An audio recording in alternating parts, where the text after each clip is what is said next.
What's going on, guys? Hey, how are you? Repeat back here tonight, and tonight it's all about the American Ethanol Cup Series, followed closely behind Shake and Bake Racing League. Now, please don't confuse this with the Shake and Bake Racing League that is run by the one and only Frozen Toast. We'll actually see them in about a week's time, but this is a brand new group that started up as of about January, February time frame. Really solid group of drivers, and tonight they're going to have their hands full of American Ethanol and vice versa. But joining me in the booth tonight as these guys are going to tackle Sin City, that's right, Las Vegas under the lights, is going to be the one and only I'm Rick James 36, followed by Harvick fan. And man, it's going to be a great race, Harvick, James, and we've also got Sly Job in the booth for us temporarily. How y'all doing? Doing pretty good. Doing fine. All right, well, let's crank up the enthusiasm here, guys. Harvick, how you doing, man? I'm sorry, I'm trying to get things situated last minute, but no, I'm really excited for tonight. I think it's gonna be fun. We haven't been to, and correct me if I'm wrong, Slide Job, this is the first time that the Showdown has taken place in Las Vegas so far, so... You are absolutely right, and as Larry Mack would say, the night time is the right time. Right time. And we are going to go do a little gambling tonight at Vegas, so I'm so excited to get this one going. But before we do that, I'll give you guys a short tournament update, because I'm sure a lot of you are wondering what went down yesterday, because we had an exciting doubleheader last night, and we're having another one today. So last night, let's just start out with one of them. We had Rowdy Energy Cup Series versus Online Motorsports Association. It was definitely a very contentious race all the way to the end, but it ended up with OMA taking the victory, 380 points to 264, dominating the end of the race, taking that victory. They're moving on to the round of road courses. And then that was also side by side with Palmetto Racing League versus Hatch Racing League, which was a very extremely tight battle. And it was actually the first time we saw a driver win the race and his team actually not win. So just further proof that this is a team event, not just an individual event. So your whole team has to be consistent all race long. Palmetto Racing League ended up taking the victory with 316 to 203. So we just got two more punch their ticket to the next round. And guess what? We got two tonight. 2 spots available, ready to go for this event. So I'm excited. And also, you know, Pete will mention a little bit later, we got a giveaway going on today. And I also wanted to announce, so you guys can get ready for, I'm piggybacking of that, Fast Family Racing League, the host team, will be having our race on Tuesday next week. We'll be doing a big giveaway for that race, so stay tuned. But we got a great one going on tonight, so I'm going to give it back to Mr. Repeat and Kevin Harvick fan, and I am Rick James, and they're going to take you to the rest. Rick James, Las Vegas Motor Speedway, definitely known for more than just the bottom line. Man, it's going to be a phenomenal race because the draft definitely comes into play here, as well as the tire wear. What are you looking forward to most tonight, sir? Pete, Las Vegas has been one of those racetracks that across the years has given us different styles of racing and has really made the drivers adapt as the track changes, as the dynamics of the race and the situation change. Tonight's going to be no different, with 20 drivers tackling these steep Las Vegas banks. It may not look very steep given that it's a lovely track and you're focused on those yellow walls, but the drivers will need to be smooth on the low side, and they'll need to be fast and loose on the high side if they want to make the most of their individual racing lines. Pete, expect a lot of these teams to take a lot of gambles down pit road and right before the end of the stage, and whatever team plays the strategy best is going to take the money and run into round 2. Harvick fan, who do you think is going to pull that lever and strike it rich here in Sin City? Who do you think is going to hit the jackpot? Well, I tell you what, I want to elaborate on strategy real quick. Looking at about 20 to 22 on fuel. So we've seen, even in real life, this race come down to strategy and fuel mileage time and time again. I expect some of the similar things tonight here. There's a lot to go on, about 39, 37, and 58 are your stage lengths. With that being said, I think at the end of the night, I think this actually could be a really close race. But I think you're going to see strategy and tires. Tires don't matter as much as, of course, me and you, Pete, were doing Atlanta last night. They don't matter quite as much here, but tire wear is still a factor. These guys, I think, are definitely going to have to manage all that. And I think at the end of the day, whoever's going to have the fastest cars and the best teamwork and the best strategy will ultimately come out on top and move on to the next round. Man, you talk about teams and teamwork, and I'm sure that these guys have absolutely been working together, preparing for this race. I know I've seen American Ethanol practicing, and before the guys actually got into the team meeting tonight, Shake and Bake was, hey, sorry we're a little behind. We're actually out on track practicing. So, man, everybody's trying to get in the best they can, make sure they've got the best product to put on the track.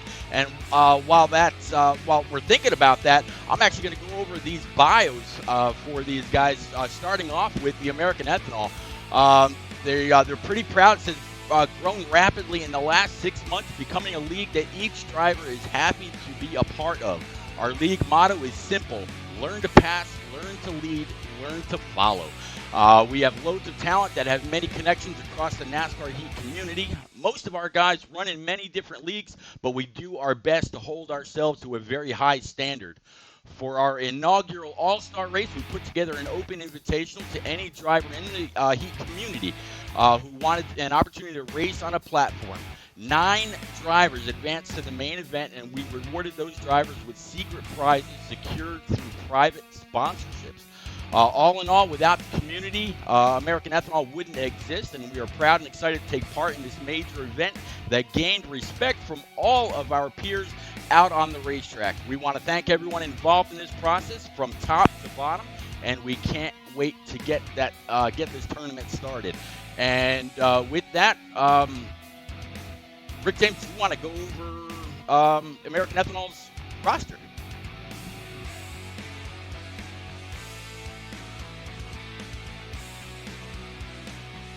Did I? Harvard Penny, you still there? Yeah, I'm here. Okay. I'll. Do you have American Ethanol's roster up? If not, I can. My mistake, Pete. Nope. Okay. There we go. My mistake, Pete. Just a little audio difficulty. We're getting it ironed out here. But we're talking about the American Ethanol Cup Series. Highlighted in green, driving the number 48 tonight is going to be Alpha York 23. He is going to be the captain and league owner for American Ethanol tonight. In the number 2 is going to be Finessed. King Mathers in the 4, NNR Asbel in the number 9. Now we get to double digits with a bar 13 in the number 11. Mike Honcho in the 12. Honestly, You're Bad, 79, is looking to be honestly good tonight in the number 16. Krabby Soup, NNR Trip, and rounding out is going to be Fatless Dig in the number 38. Substitutes for American Ethanol, you're looking at Mr. Cola, Crackmaster, and Brian's Manchild rounding out in the 94. Yeah, very, very solid team. I've worked with these guys a lot. In their bio, they mentioned their all-star race and whatnot. I was actually fortunate enough to broadcast that race for them, and they got the track president from Charlotte Motor Speedway to give the command for that race. It was amazing. So on to Shake and Bake Racing League. Again, a very, very new community, only since about February. They've got about 51 drivers across 3 series and continuing to expand. They run Cup and Xfinities until September of 2020. Then their schedule is going to change up a little bit. We're a new league that when you join over time, you become family like each other. Our Cup Series started in February 2020. All the drivers came from 2 badly put together leagues, and most of us decided to quit and make our own and have had success since. We quickly grew to Xfinity and now growing to add trucks. We lean on each other for personal help. All admins stay connected on a daily basis and pretty much know each other as well as family. We are starting our second season in September, and we'll add a payout all-star race and trophy to the series champion. A lot of young minds that know how to run smoothly is how we roll. Fun, relaxing, clean racing, and seriousness of competition. We make our rules and how we operate just like NASCAR with a couple small tweaks of our own. We also have a very exciting playoff format system and also operate with a penalty system that we take very serious. Thrills, chills, and emotion is how we do things in this outstanding league. And Harvick, can you take us down their roster? Let me pull it up right here. Let's see. Hold on a minute. Why did my phone glitch? My bad, guys. I got the roster right here if you don't mind, Harvick. Go ahead. Yep, sir. go ahead. In the number 5, you've got Thunder King 9, highlighted in white. He's going to be the captain and owner for Shake and Bake this evening. Dark Spartan in the 1, Oregon Mariota in the 16. He'll be looking to go yard this evening. You got Irate Pluto in the number 3. Rolling up in the 7, you've got Backwoods, Silent Tornado behind him, Fenris in lucky number 13, Al Capone in the number 37, Tar Heels in the 42, and rounding out the starting lineup for Shake and Bake, C137, Pickle Ian. Substitutes for Shake and Bake tonight include the 6 car of J Ray, the 25 of Silent King, and Dirt Racer in the 44. All right, so both bios definitely talking about very, very strong leagues, a whole lot of recent success, very diverse, coming together in different ways, and sometimes, Rick, that is absolutely how they form very, very tight packs. And I'm not talking about packs, I'm talking about packs, P-A-C-T-S, of people that just love to get out there and race together. These drivers are going to need to form a tight, packed PACT to stay in the lead pack and pack those tires down onto the apron in these early laps. We saw in previous rounds on a fast, high-banked racetrack, the team that has the draft and the speed, single file, will prevail in the late stages, Pete. Yeah, I Sounds can't like wait it's time to to go trackside. say what? Sorry about that. It sounds like it's time to go trackside for the pre-race ceremonies, and then you guys will get into qualifying. Yep, what a great way to do that. Then, of course, kick it off with our national anthem as they do in every other major sporting event. And ladies and gents, this is exactly the same. So if you would, please stand, remove your hats, pay tribute. Ladies and gents, our national anthem.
All right, so that is our anthem. Welcome on back. We're going to go ahead and remove all these. We're going to take that invite that Slide Job just went ahead and sent us over. So, Harvick, we're gonna I take to the don't have one. track. You should have just got the invite from Slide Job. Now we're gonna catch up with the backside of qualifying the same way as you said we did last night from Atlanta Motor Speedway, where we saw Palmetto go ahead and take the win on points. But unfortunately, like he said, they did not win the actual race. Kind of the first time that they've done that. But here we are getting loaded in. Fast family. Y'all see the Twitter information on the bottom. Michael E. York, the leader of American F. Of course, I'm Rick James. No, he's Rick James. He will be right back. Harvick fan also in the booth. Me, and then, of course, the Twitter for Fast Family Racing League. Guys and girls, please be sure. Go ahead, give a follow. Add us, chat us, whatever you want to do. Always glad to hear from you. Man, I'm a commentator. I love to talk. I will talk to anybody. You want to know more about this league? You want to know about NNR or eSpark or Fast Family or whoever? Please by all means reach on out. We're no strangers to conversation, but Harvick looks like they're kind of picking up the pace just a little bit to bring it on down to the backstretch. Get loaded up. Get ready to set into their qualifying mode. You know these guys are all going to be very, very loose. It'll be interesting to see if some of these guys are going to run the high line to keep the momentum down the backstretch and then really low again through 3 and 4 to come across that line as close to that grass as possible without actually touching it to get slowed down. Do you have any favorites? Do you have a horse in this show that you're looking for a pole run out of, or is this are you about as unfamiliar with a bunch of these guys as I am?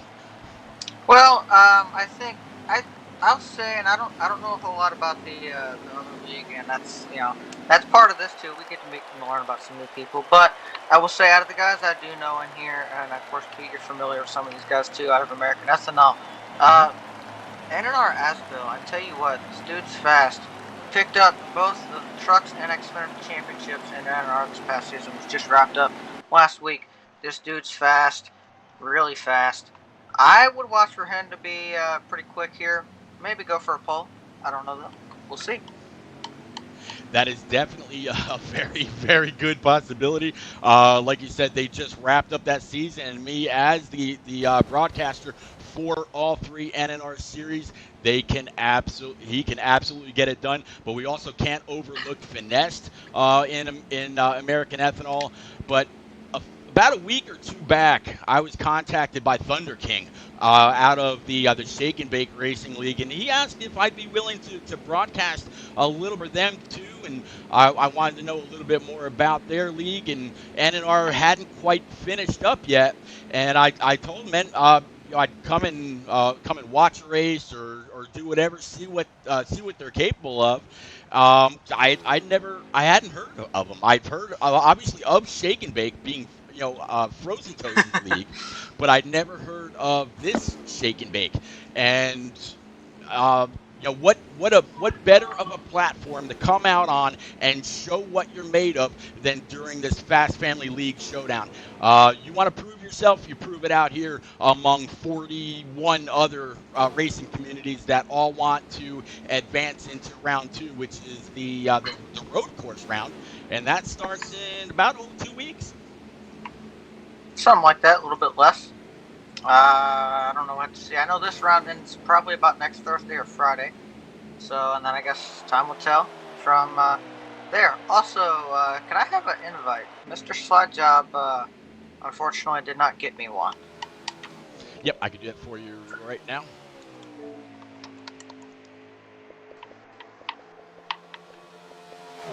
But in the meantime, I'll say this: as far as the lines these guys are going to run, I will see, and I'll expect also a lot of these guys on their out lap. Obviously, you guys can see it. I can't see it right now, but thank you. Yep. But those guys are going to be probably running up high on their out lap, definitely trying to carry as much speed, and then it's going to be kind of interesting. I think you could see a mixed bag of people running high in 1 and 2, low in 3 and 4, or running low all the way around. Of course, the bottom is the shortest distance around the track, but you can carry some momentum, like you mentioned, Pete, up on the high side. Yeah, you can absolutely carry some momentum. I would imagine during the race we'll probably see more high side usage than during qualifying. Qualifying, it's all about getting down to that low line, running or pretty much masking that white line all the way through the corners, and getting back to the throttle as quickly as you can.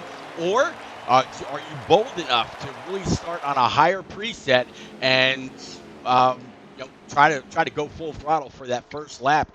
I'm on Alpha York, or no, I'm sorry, not Alpha York, Asbel right now, and he's actually catching the guy that was in front of him. This might be a little bit of a draft here, but that just goes to show again just how fast this guy really is to run down the guy that left, I want to say, a good 2 seconds or so in front of him to bring it on down to about a half second. But Asbel, being the competitor he is, he took it down across the apron, coming through the tri-oval in order not to catch or keep in his draft as they came across the start stripe. So good on him to try to get as clean of a lap as possible without any draft help.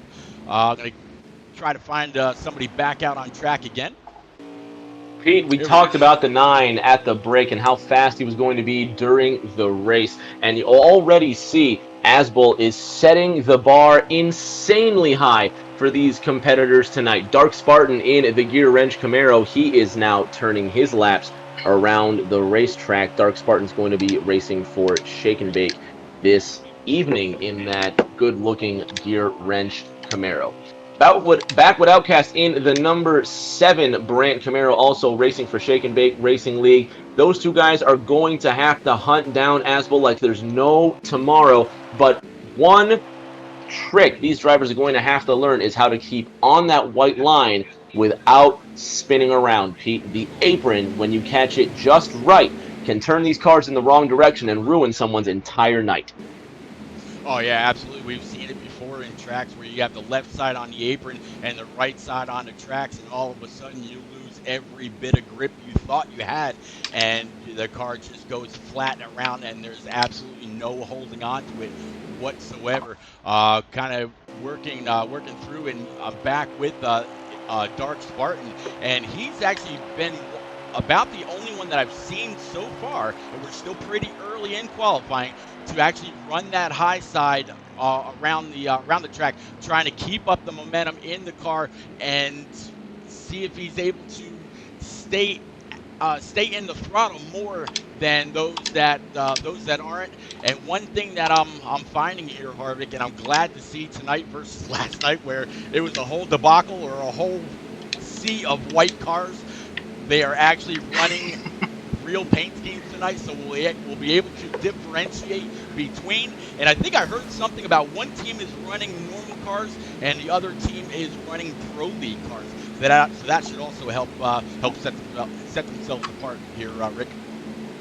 Hats off to the teams for doing us a favor, and now we're going to do them a favor, and we're going to give them a fantastic race to call here on Twitch, and for the fans as well. For all of you on Twitch watching us on Repeat 1975, we thank you so much for watching us and for tuning in to this show. Qualifying just wrapping up here, the last drivers turning the circuits around the racetrack, and we're going to get started. We're going to go green at Las Vegas. Pete, I am not familiar with a single driver in this field, but what I can tell you early on is that number 9 Camaro, far and away, will be the driver to watch. But my favorite 4-word phrase, Pete, too hard, too fast. Can he manage his tires throughout this entire race? Well, that all depends on, I would say, from broadcasting and carrying him all season long in the NNR Truck and Xfinity Series. He's pretty good both on the short and the long run, knows how to set up a car. He's the Truck and Xfinity Series champion, so he knows what he's doing, and he's there for the long haul. So I would imagine that during the week when the rest of American Ethanol was out there practicing, he was right there with them, working on different parts of the preset slide. finding out what tape worked for him, what wedge worked for him, what tire pressures worked for him. He's going to be ready to go. But there's other guys as well. We can't count out Finesse. We can't count out Trippy. We can't count out Alpha York. Just like on the Shake and Bake side, we can't count out Thunder King. We can't count out Irate Pluto or Al Capone. I mean, there's going to be a lot of fast guys out here. I've got both rosters up. We're not going to get lost tonight, I promise. I will have the stream of Asbel up and running, so we'll have a constant lap count. We'll have we'll know when they're heading down pit road, and most of all, we'll know if there's any kind of issue on track that may happen anywhere around that 9 car. Well, and I'll say this too. I wanna go back to something that Mr. Rick James over here was talking about a little bit, which was the fact that these guys are going to be painting the white line. Well, the thing I love about Las Vegas, it's a multi-groove racetrack. You can paint that white line and be fast, but you got to be careful about it. The other thing too, we've seen this a little bit in qualifying. You also got to be able to paint that outside wall, but you don't want to scrub your paint on the outside wall. You just want to be right off of it. We are running with damage on this evening. You get up on that wall, it might cost yourself a little bit more than just a couple seconds. Cost yourself some sheet metal and some damage. You don't want to do that. It's going to cost you lap time, and aerodynamics is a big deal here, and draft is key. Yeah, this like I was talking about in pre-race, between this place and Chicagoland, the draft is phenomenal. If you stay in the draft, you're going to be able to keep up with the leaders, and I have no doubt in my mind we're going to see a pack. It will be a pack race. I'm not talking about Daytona or Talladega, because once they go in and out of the pits, they'll get a little bit of separation. But boys, this is going to be a phenomenal way all the way around. And I think, what is it, about 150 laps here tonight, Harvick? I believe it's 134. It should be the same length as a couple other races we've run. As Kansas and Kentucky that have been run so far, as Chicagoland. All have been about the same length as this. Same length track, same distance as far as miles go. It's going to be about the same here. Looking at about 134 laps in total. All right, so 134 laps broken down into 3 stages.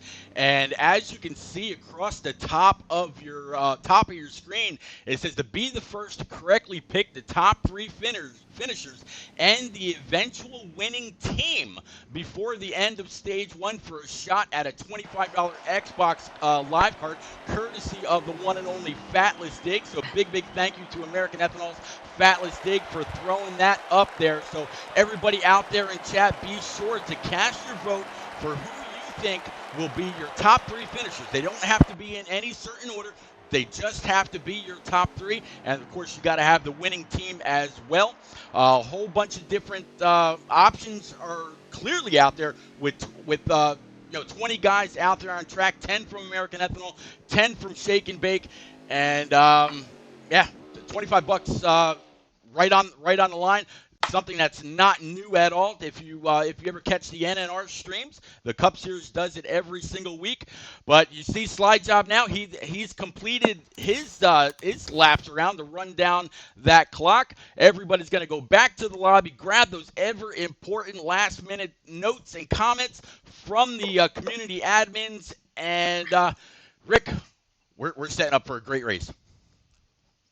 Pete, the 1.5 mile oval at Las Vegas has hosted the Cup Series since 1998, 22 years ago, when Batesville, Arkansas's Mark Martin was the first Cup Series car to win at Vegas. Since then, we have seen a myriad of names on the trophy all along this racetrack that has a reputation for being flat out fast and exciting. Tonight, it's going to be one of our virtual racers tonight. One of the Fast Family League Showdown Titans are going to write their name into Las Vegas history and move on to the road course round of the Showdown. I'm itching to go racing, Pete. The 80,000 virtual fans at Las Vegas are itching to see this show.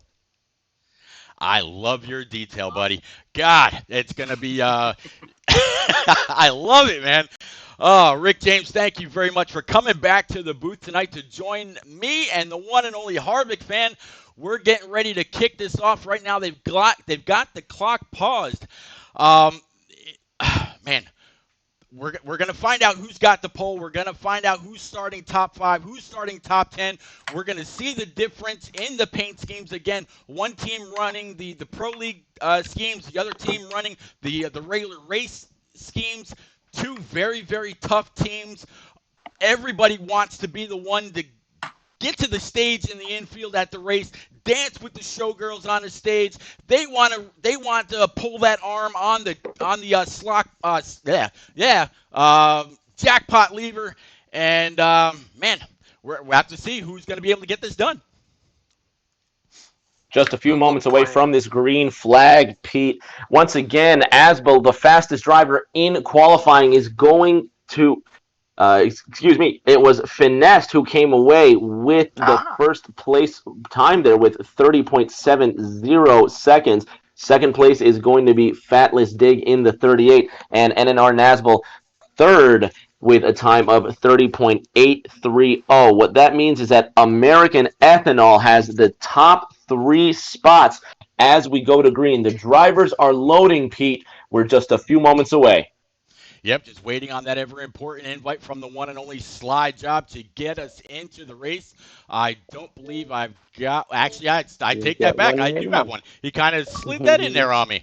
All right. I did. And last, real quick, yep. We have a late substitution for a driver. Honestly, you're bad. Had a last-minute outage, so Mr. Cola 12 will be taking a spot for American Ethanol. All right. Well, thanks for keeping up with these guys. But we are loading in, about to kick this off. Again, it's all about the jackpot here in Sin City. I'm ready to go, Rick. I am ecstatic. Been waiting on this race all week long. I've been waiting for it as well. Races number 9 and 10, respectively, going on tonight. This is race 10, and after tonight, we are going to be halfway through this first round. So far, we've sent 5 teams through to round 2, the road course round of the Showdown.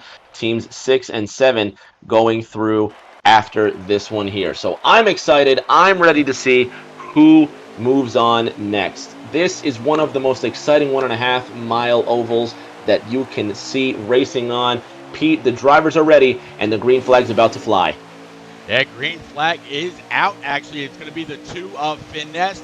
He grabbed the pole. He had the 38 of Fatless Dig to his outside, but very, very fast. The 2 and the 9 are skating away, heading towards turns 3 and 4. They're about to complete a lap here, Rick. 2 leading the 9 as they come out of the 4th corner, and so far it has been the American Ethanol show. These guys are pulling away with it in this early lap, but again, my concern is going to be the tires. Harvick, are these guys going to push it too hard, too fast, or are they merely just setting the pace in a frantic Stage 1 lap? Well, I think what you'll see early on here, and for this is, of course, this is barring no cautions for the stage. Unlike the race that I know me and Pete called last night, I think you had Kentucky on the other side, but Atlanta eats tires. This place, while they do matter, it's not so much. They're going to be feeling the effects of a worn tire when we get down to probably about lap 20 when pit stops are going to be starting to occur. But I'm going to say no, I think they'll be all right on tires. It'll be close, though. They're definitely going to see cars start to get really loose, particularly off of turn number 4 as it gets kind of flat there, and you also have a really wide exit. You're trying to get down as close as you can to that grass. Yeah, I think that's where we stand there on tires. Well, they've got 36 laps left in Stage 1 to figure it out amongst themselves. We'll have to see just how far these guys are able to take it on that first dose of fuel. Again, everybody here, once it goes green, they've got 4 brand new Eagle Feel Goods. They're full of Sunoco Racing fuel. A little bit of a challenge right here for the lead between the 9 and the 2. Looks looks like the 9 of Aswell is going to be able to take that spot from the 2 going into 1, 2 staying to the outside. Here comes the 7 of Backwood Outcast. He's going to take P3 right in front of the 11 of Abar. As they come out of the second corner, Pete, it's 9, 2, 7. Your top 3, 11 in 4th, and it looks to be the 4 car sitting in 5th. It's been a dominant but controlled performance from Ethanol so far. You see the 7 of Backwoods, who's now come into 2nd place. He's now making the way up for Shake and Bake. An even race so far, but certainly the pace has been set by that number 9 Camaro. 34 to go as they cross the stripe. Pit stops now right around 11 to 13 laps away, and it's been a clean race so far, Pete. The drivers now should be thinking, how do they control the rest of this stint? Well, they're going to have to control it by getting down to pit road as fast as they can without busting that speed limit and getting nabbed here in Sin City, getting their changes in, trying to do it with the least amount of damage, keeping it off the wall, only deciding whether you need a can and a half, a can, depending on where and when they've got to pit. But they've got to do everything that they can to maximize, to minimize the amount of track time that they lose versus some guys that are just out here, hauling the mail and doing everything it seems the right way. Harvick 4 out of the top 5 right now being controlled by American Ethanol. So far, they do maintain a stranglehold on that top 5. But if you look into 6th place, running the high side in the Gear Wrench Camaro, it's Dark Spartan in the number 1, sitting there on the high side in 6th place. The number 12 car of Mike Honcho in 7th for American Ethanol, making his way through the field. Right behind him in 8th place, the 24 car of NNR Trip. So 6 of the top 8, Harvick, American Ethanol cars. Yeah, and I tell you what, if you're American Ethanol right now, you got to be loving this. But I will say this, one thing that I will keep an eye on throughout this race, and if we get to the first round of pit stops caution free, on pit road, these guys run presets. Now what that means, when they put on a preset, and those of you watching at home, you'll know if you played the Heat games, particularly Heat 5, which is what we're racing on right now. You try to get a preset, you practice, you kind of get an idea of what's closest to your liking, but it's not usually perfect. You usually coming into the race know what adjustments you're going to need to make on that first pit stop you get. So adjustments are going to happen on this first round of pit stops, and I think you might see a little bit of a shake-up in the top 10, top 8, and I think that's going to be what these shake and bake guys are looking for. They need to get up here in some more points. I will remind you though, remember, pay attention to who's running up here, because we do have that giveaway going on as well. Rick? Yeah, right here looking at the 9, and there's a fight for the lead. 7 to the inside of the 9, to the inside of the 11, and trying to make it stick on that inside. It's going to be a 3-way fight for first between Asbull, A-Bar, and Backwoods Outcast, 2 of those top 3 American Ethanol race cars. 9, 11, 7 into the 3rd corner. Camry, Camaro, Pete. These top 3 are starting to peel away. It's now a 2nd back to 4th place. Yeah, definitely the 9 is going to keep it down on the apron, coming across the start stripe that time. The 11 has been about the only guy in this top 3 that's really tried to keep that momentum up on the high side. Looks like the 7 is going to be able to dive down underneath him. The 9 and the 7 have battled a couple laps. Now the 11 and 7 were side by side right there. We might have our first first drivers thinking about taking it down pit road this time, and that is something that we haven't talked about yet, how they've got a pit coming off the 3. Harvick pit strategy is going to be wildly important, and getting onto this pit road is going to be massively tricky for these drivers as well. Harvick pit road is now beginning at the entrance of turn 3. Drivers making their way down pit road will need to pay attention to the white line at the entrance of turn 3 and make sure their car is near or on the apron by the time they cross that line to avoid a penalty. How difficult is it for these guys to manage a pit road entrance? Yes, sir. Well, this is a little bit different compared to what you would normally see. Typically, you can come off turn 4, but for the purposes of the race, Slide Job and Ford and all the guys that run this, they have them coming in off the back straightaway in turn 3. I think that's a good move. However, where that factors in is A, you're going to be running the apron. Well, anybody that's played a heat game knows traditionally the apron can sometimes be your worst enemy. It's pretty slick down there, especially if you're on old tires. You also got to try to manage, and I think this is where you'll see a lot of time either be gained or lost, is you got a little bit of extra work to do before you even get to the commitment line of 45 miles an hour pit speed. If you make a mistake down there, get loose even just a little bit, it can cost you time. There's a lot of time to be gained, and you got to do the same thing coming out too, Rick. You got to come back up on the back straightaway. You can't just come out of pits and merge. You got to stay down below the white line and come back on the back stretch. It's going to be a management process. You're going to have to be careful. Pete rounding the front stretch, or you've got the 9 still leading the 11, still leading the 7. Less than 7 laps now before we're going to see all of these drivers cycle through their pit stops. As they cross the line, there's now a mere 24 laps left in this first stage. What kind of strategy do you employ during this first round of pit stops, Pete? Well, I really think that these guys are going to try to cut it right down the middle, depending on what they're able to go on fuel. We haven't been able to see a pit stop yet, so not quite sure what the tank holds. I can tell you last night from Atlanta Motor Speedway, they were talking about 19 laps as they came across the line right there. It was with 23 to go.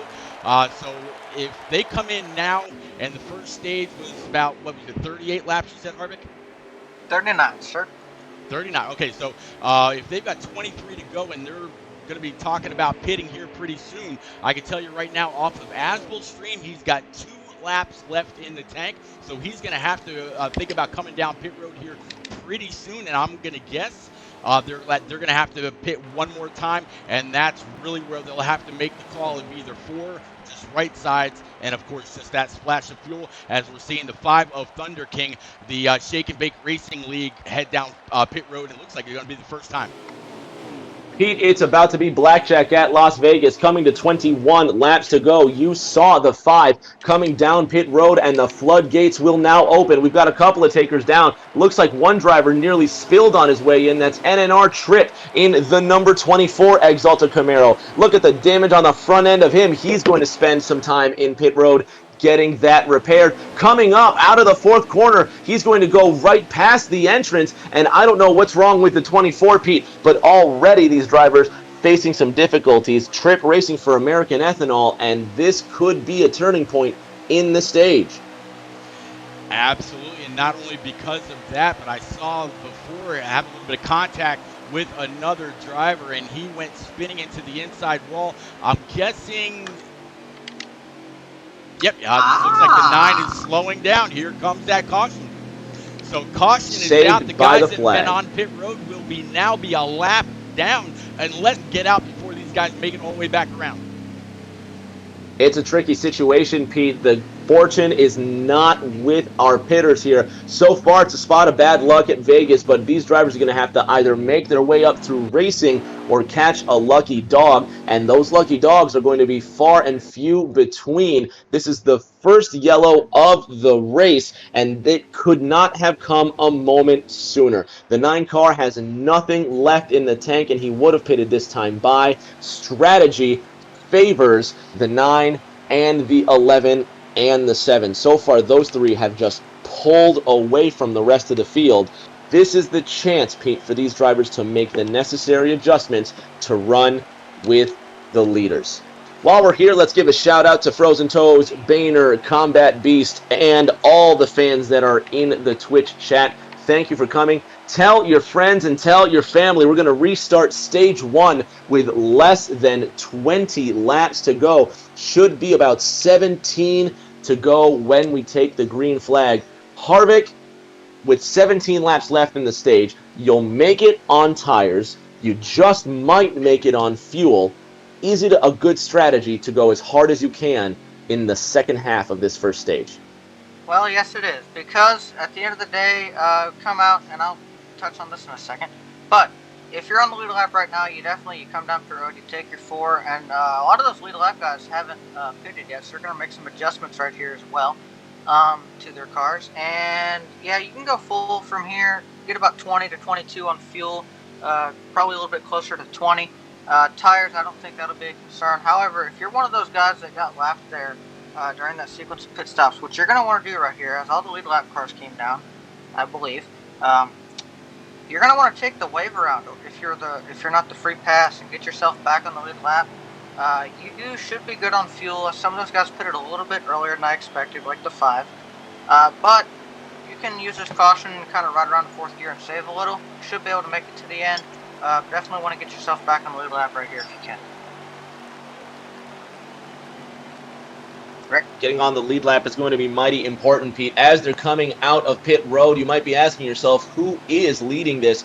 Big shout out to the Aviator 1024, who is playing our pace car in the lovely Fanatec Camry out ahead. He'll be peeling in very shortly so we can turn these guys loose for the remainder of stage 1. Pete, if I'm the 9 and the 11, I know that I'm part of the 2 fastest cars on the track. And American Ethanol locking out this front row with the 9 and the 11, briefly switching places there. What can these drivers, 5th on back, do to get up and fight for the lead? Get up and fight for the lead, you're going to have to get past these guys that have been running up front the first 18 laps so far. It's been all the 9, the 11, and that 7 car out of the Shake and Bake Racing League stable. But the 9 of Asbel, the 11 of A-Bar, the 7, and then now we got the 12 of Mike Honcho right there in P4. Anybody behind them, they're going to have to really do everything that they can to maximize these brand new tires, work their way through traffic, maybe look for a hole that somebody else hasn't already filled, and take advantage while the tires are still new. Crossing the line here, we're getting on now to the 23rd lap of this one, and the pace car should be peeling in this time by. The tires pretty fresh as they come out of pit road, but depending on what line they choose and how hard they choose to run that line, these tires could be down to those Goodyear cords by the end of the first stage. Luckily, after stage 1, we'll have a stage break, stack them, rack them, and turn them loose for stage 2. Half a lap to green. We should be restarting with 16 laps left, so resources might not be an issue. The only thing I can see being an issue, Pete, is my favorite A word in racing, aggression. Oh, aggression on a track where they're packed in tight like sardines. Absolutely. These guys, they did very, very well in the beginning for a couple of communities that really have never raced each other. I'm not sure if they actually got together and raced earlier to make sure that they were able to, gel in sorts. But Rick, that one car is about to pull on down pit road. We're going to set them free here again under the Sin City lights. Rick, here we go. We're going to take them back green. Foot through the floorboard, flag in the air, 16 laps left as we restart the stage. Asbel on the outside in the 9, he's got the 11 right behind him. That's A-Bar in the FedEx Camry. The number 7 of Outcast, the highest ranked Shake and Bake driver, sitting in 3rd. In the 12, Shake and Bake finally making their way back up through it, but not without a word from Mike Honcho in the Peak Mustang, the 38 and the 16 side by side for 5th place. That's Fatless Dig and I'm sorry, on not your bad. His replacement, Mr. Cola, now driving that 16 car.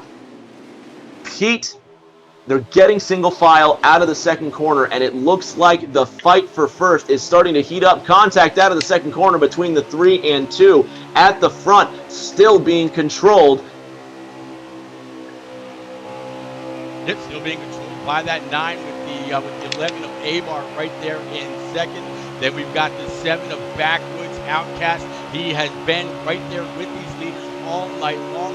So first and second right now out of the American Ethanol stable. 3rd place out of the Shake and Bake Racing League. 12 of Mike Honcho sitting here in P4. 38 of Fatless Dig. And then behind them, a little bit more of a cluster. They got the 3 car of Irate Pluto. I called him out earlier as possibly being a guy to watch, and he's starting to join this single line train. Harvick, as they round that first corner again, you can see the 9, 11, and the 7 begin to pull away. Sitting in that 12 car, you have Mike Honcho in 4th. He's starting to make his way through this field, but you can see they're just starting to peel away a little bit more. Coming to 12 laps to go, it's about to be a three-way fight for first place. Where do you make your move for the lead, Harvick? Well, a lot of these guys up here, other than the 7, a lot of these guys up here in the top 5 are out of the American Ethanol camp. What that means, while they want to race, because it's always nice to get a stage win, but at the end of the day, all these guys are racing for the same points. Now, if you're the 7 car, though, you want to try to get up here. You're going against these guys. You want to try to get the maximum points you can for your team. So you want to try to get up here in these in the draft of these guys, try to get runs on them, maybe try to find some different lanes if you can. But I think draft at this point might be a little bit too powerful. Definitely probably going to be trying to make a move within the last 5 laps, though, or coming to 5 to go. Now, remember, cautions close at 5 to go as well for the stage. So that's going to be something to pay attention to as to if the aggression picks up after that or before. I do want to remind you guys, too, though, out there in the chat, if you're just joining us, we do have a giveaway going on. As well as we close in on the end of the stage, you want to get those picks in before top 3 that you think are going to be up there at the end of the race in order, as well as the winning league. You pick those before the end of stage 1, you could win yourself a $25 Xbox gift card at the end of the night. Rick? 10 laps to go as they cross the line, Pete. 9, 11, 7, still your top 3. Honcho in the 12, hanging on just by a thread. Now he's going to send it deep into 3. Pete, that 12 is slowly crawling up, and it's no longer a three-way fight for first. Contact, and he spills a fart in the wrong direction. These drivers are going to go all over the place, and the 12 will pounce on the opportunity. 9, 11 to the outside, 7 right behind him. There's a car around in 1. Oh, boy. Yeah, I saw Thunder King around. I was not sure if we're talking about the same car, but he was absolutely around. We got a 3-way run for the lead right here. 7 on the bottom side, 9 right in that middle. He's going to try to utilize that high line to keep up the momentum. The 11 of Abar's right there with him as well. He's going to duck down to the apron. They're going to take it off the line, and it is a drag race. If that was the last lap, you'd have to give it to the 9. Close second would have been the 11, and then the 7 followed closely by that 12. Still 3 wide through the first and second corners. A little bit of contact between the 11 and the 7 cars. Spilling in the second corner. The 48's around. The 18's in the wall. If the caution comes out, they're racing it back to the line. 9, 7, 11, 12, 38. 4 of the top 5 for American Ethanol at the line. 9, 7, 11, your top 3. Listen to the engine. We're still racing. 11 gets into the back of the 7. Yellow is out. Yellow is now out on the racetrack, Pete, with 8 laps to go. What a time for this caution to come out. It's going to be a sensational end to stage 1. 6.5 now to go, Pete. Excuse me. I hope these guys will use their brain as we go back green.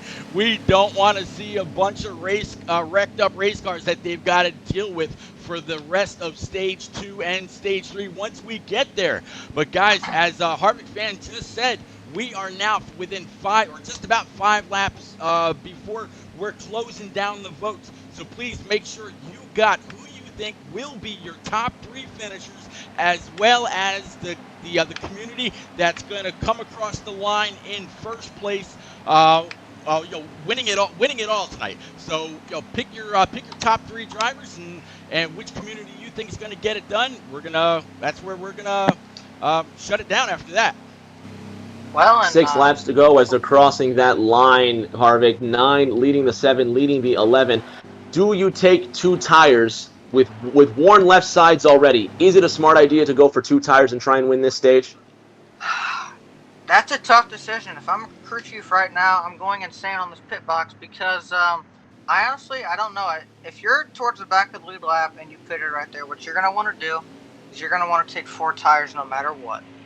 Well, no, I won't say that either, because the other option here, and this is going to be a big guessing game, do you take 2 and think that these other guys are going to take 4, try to gain some track position? You want my personal opinion, you're up front, you take 2, you're in the back, you take 4, and try to leapfrog these guys. These guys up front don't want to lose their valuable track position, especially with the low number of laps we have remaining in this stage, and points are on the line here in about, I don't know, 4 laps, 5 laps. We'll see when we get back here to green. The 7 of Backwood Outcast finally catching back up to the field.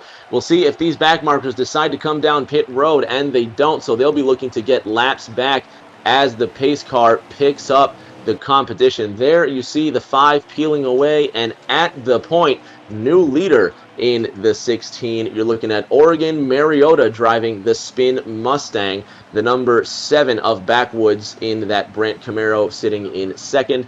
The number 9 Camaro of Asbel in third. Honcho in the number 12 Peak Mustang sitting in fourth place. Fifth goes to the number 11 of A-Bar 13. With the 16 now moving up into first place, that still leaves Backwoods Outcast as the lone shake and bake driver in the top 5.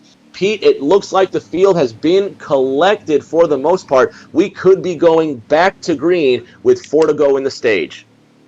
Yeah, 4 laps of hopefully no calamity. You know, old DW used to call certain corners at certain tracks Calamity Corner. I am hoping that turn 4 on the last lap is not what that's going to be. I'm hoping that these guys will just run it clean. This is only the end of stage 1. It's not the end of stage 3. There's no need to really risk it all. It's not worth the biscuit right now. You got to be able to finish strong. You got to be able to gain the rest of the points for the rest of the race we've got. Looks like Aviator's going to lead them around one more time before we set them free. And like you just said, as they come across the line right now off of Asbel Stream, it looks like there is exactly, let's see, survey says... 4 to go as they cross the line by my count, There Pete. we go. Yep, 4 to go. So 4 laps remaining. I think you actually just said that, didn't you? Oh, man. I'm just watching so much, carrying on so much. Everybody out there in chat, almost 70 people in there chatting it up, rooting on their favorite driver, rooting on their favorite team, rooting on a couple different people. Definitely want to thank everybody that's out there. Welcome to the American Ethanol versus Shake and Bake Racing League. These guys are only just getting started. Please be sure to stick around. There's a whole lot of racing left. Pete, it's going to be a half lap to the green. Harvick, how do you handle this restart? What is the best way to get out front and stay in front as we come to the line? Well, these guys hopped in at a good time because the aggression level is going to be through the roof. We're going to restart with 3 laps to go, and especially about 9th, 10th place, those guys are going to be going crazy because that's where the points cutoff is. And in 3 laps, points will be awarded to your top 10.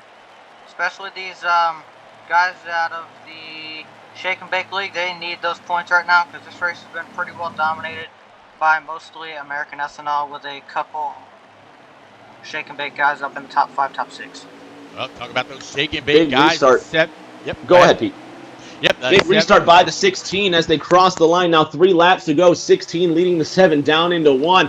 Pete, I think we're both really excited about this restart. We can't keep the words in our mouth. And the 16 going for almost a spin. That Spin Mustang putting 2 tires under the white line. And we talked about that at the top of the show, Pete. Look at the damage it's done. 2 to go. This time by the 9 of Asbel to the lead. The 7, and the 16's in the wall. Contact from the 12. Mariota's in the wall out of 4. He's going to sink way out of the top 10. He could even be at the back of this one by the end of the stage, Pete, at the front. Now you're looking once again at the 9 of Asbel as he leads the pack out of 2. Boy, as a very good buddy of mine, when we call these races on Thursday night with NNR, he would say the 9 just pulled a power move along the outside of the 7 and the 12, took the lead in the middle of a 3-wide sandwich, didn't look back, threaded the needle. He's at the point, coming to the line, as you just said, 1 lap remaining. 9, 7, 12, 11, and the 38 of both of American Ethanol, they're going to be side by side for 4th. Get your picks in. 9, 7, 12, 11, and the 38 of both of American Ethanol, they're going to be side by side for 4th. Get your picks in. 9, 7, 12, 11, and the 38 of American Ethanol, they're going to be side by side for 4th. Get your picks in. Coming out of the second corner now into the third corner, you have Asbel, who's leading backwoods, and then the 12 car of Honcho in third. Now to the line to end stage 1. Your winner, NNR Asbel in the number 9. Second place in stage 1 in the number 7, Backwoods Outcast, rounding out the top 3 in this first stage. It's the 12 of Mike Honcho. Fourth going to Fatless Dig in the 38. Fifth going to A-Bar. 4 of the top 5 for American Ethanol. 6th place in the 2 is Finessed. 7th is the 13 of Fenris. In 8th place, you're looking at the 21 car. And then in 9th, you're looking there back at the 24 of NNR Trip. Right behind that 24 looks to be the number 4 of King Mathers. And that's Mr. Cola 12 in the 21. Pete, by my count, I believe that's 2 of the top 10 drivers shake and bake. Yeah, 2 of the top 10, the rest filled with American Ethanol. And, man, they must have a little extra ethanol in their tanks tonight because they are absolutely getting it done. Looks like we're going to restart with the 3 and 13 on the front row, the 9 and the 7 in row 2. Behind them is going to be the 12, and I believe that's the 38 back under green here, Harvick. Yes, sir. Headed through 1 and 2, 37 laps in this stage. These guys just got rewarded some points. I do want to give a quick shout out to the 24. Nice recovery. Remember, he was involved in your first caution of the day, so good recovery by him. But yeah, if you're shake and bake, you need to try to pull something here because you're down. You're behind the 8 ball. Only 2 drivers in the top 10. The rest being, American Ethanol. Yeah, you need some points, guys. Pete, we're looking at the number 3 of Irate Pluto, who's come down pit road. That's the 3, and it looks like the 5 who did... No, that's not the 5. That's a 3, and... Oh, that's the pace car of Aviator, and one more joining Irate Pluto down pit road. Pete, a couple of guys must not have pitted during that last break, and it's absolutely tragic. Who's that joining him down in pit road? Contact out of 4. The aggression is high right now. That's Silent Tornado in the number 8 Caterpillar car. He's driving for Shake and Bake. And so far, Pete, it has been a disastrous start to stage 2 for Shake and Bake. Yeah, so far, if that was Tornado, it looked like he was going for a whirlwind through the grass along the entire front stretch, ended up going onto pit road and hitting the inside wall. Very, very unfortunate for him. Not quite sure if we're racing back to the line here, if a caution has been called out. I guess we'll find out. So far as we're on board with the 7 of Backwood Outcast, he is still hard on the throttle. So I'm guessing that we're still under green here, fellas. We're still under green as we cross the line. It's 34 coming to 33 laps to go. The 9 of Asbel opening up almost a second and a half on the 7 of Backwoods. Back through this field, Pete, while the leaders are putting on a masterclass, it's 2, 3, and almost 4 wide for position.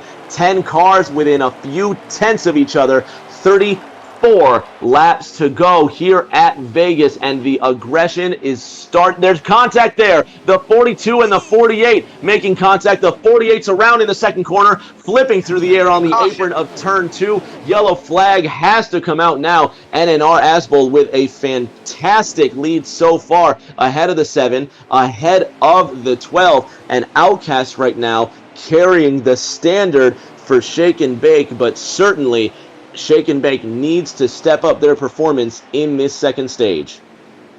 Yeah, as Harvick said, caution is out. I was riding along with the 18 of Krabby Soup back there in that hornet's nest, and it was bound to happen. These guys were slicing and dicing. There was nowhere for them to go. Like you said, they were 3 and sometimes 4 wide.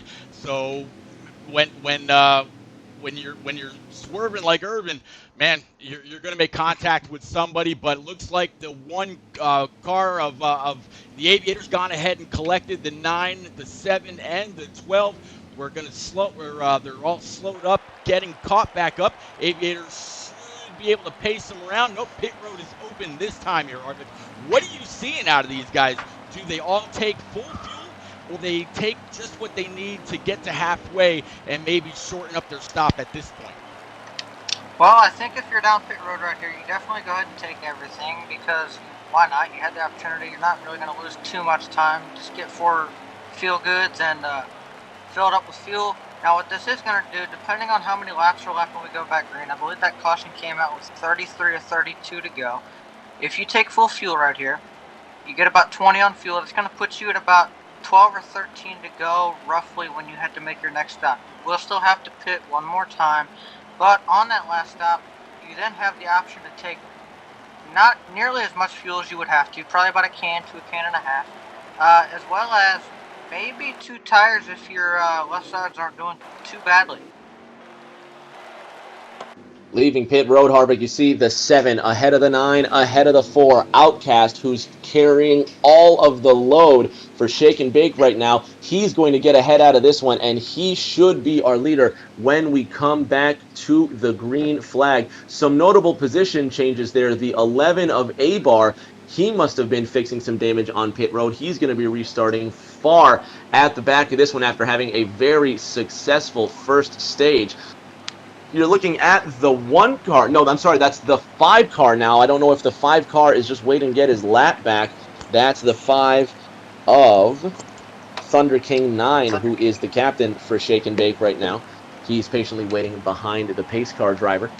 The 5 isn't advancing, so it doesn't look like the 5 pitted, and so far, for the first time tonight, it's a front row lockout by Shake and Bake. So, Pete, here's the strategy that we've been looking for. Either 2 or no tires on the 7. The 5 car now leading this race, and Shake and Bake has a chance to prove what they're made of. The 4 of King Mathers restarting in 4th, the 9 of Asbel restarting in 3rd. Those 2 drivers racing for American Ethanol. You see behind them the 12 of Mike Honcho and the 2 car of Finessed. 2 more drivers racing for American Ethanol. Also, in the 3rd row coming to the line, we have the 24 of NNR Trip and the 21 car of Mr. Cola. 2 more drivers racing for American Ethanol. So this is the strategy here for Shake and Bake to show what they're made out of, with rows 2, 3, and 4 being their rivals. Pete, we're coming to the line. It's going to be 29 laps to go. Yep. Who's ready for a points update? All right, go ahead, please. All right, so it looks like so far American Ethanol has taken a commanding lead, scoring 41 points in the first stage to Shake and Bake Racing League's 14, but it's still anybody's race. Thank you very much, Slide Job. 27. No problem. All right, so yep, as you just heard Harvick say, 27. I believe that was a lap count, right? Yep. Okay, so Nope, 27 point gap. Oh, 27-point gap. Okay, there we go. All right. I know our laps are definitely in the 20s as well. Harvick, how many laps did you say were in stage 3? 37. 37, 20, 20 Oh, I see some some odd laps. contact under caution. Yep. A lot of people out there wondering if these guys are going to be able to make it through 1 and 2. If that 7 is out there on old tires, some people saying he might be a sitting duck. We'll have to see, but you definitely got some very, very strong cars behind them. And, coming through 3 and 4, Aviator, he's about to take that car down pit road, get out of these guys' way, set them free one more time like they're going down the strip in Sin City. Here we go, Rick, one more time. 28 laps to go as they cross the line, this time by 3 of the top 10 drivers racing for Shake and Bake. It's going to be a miraculous drive if Shake and Bake can move and keep their way to the front. Green flags in the air. They are stacking up like casino chips on the blackjack table, but finally they push and they're out of there.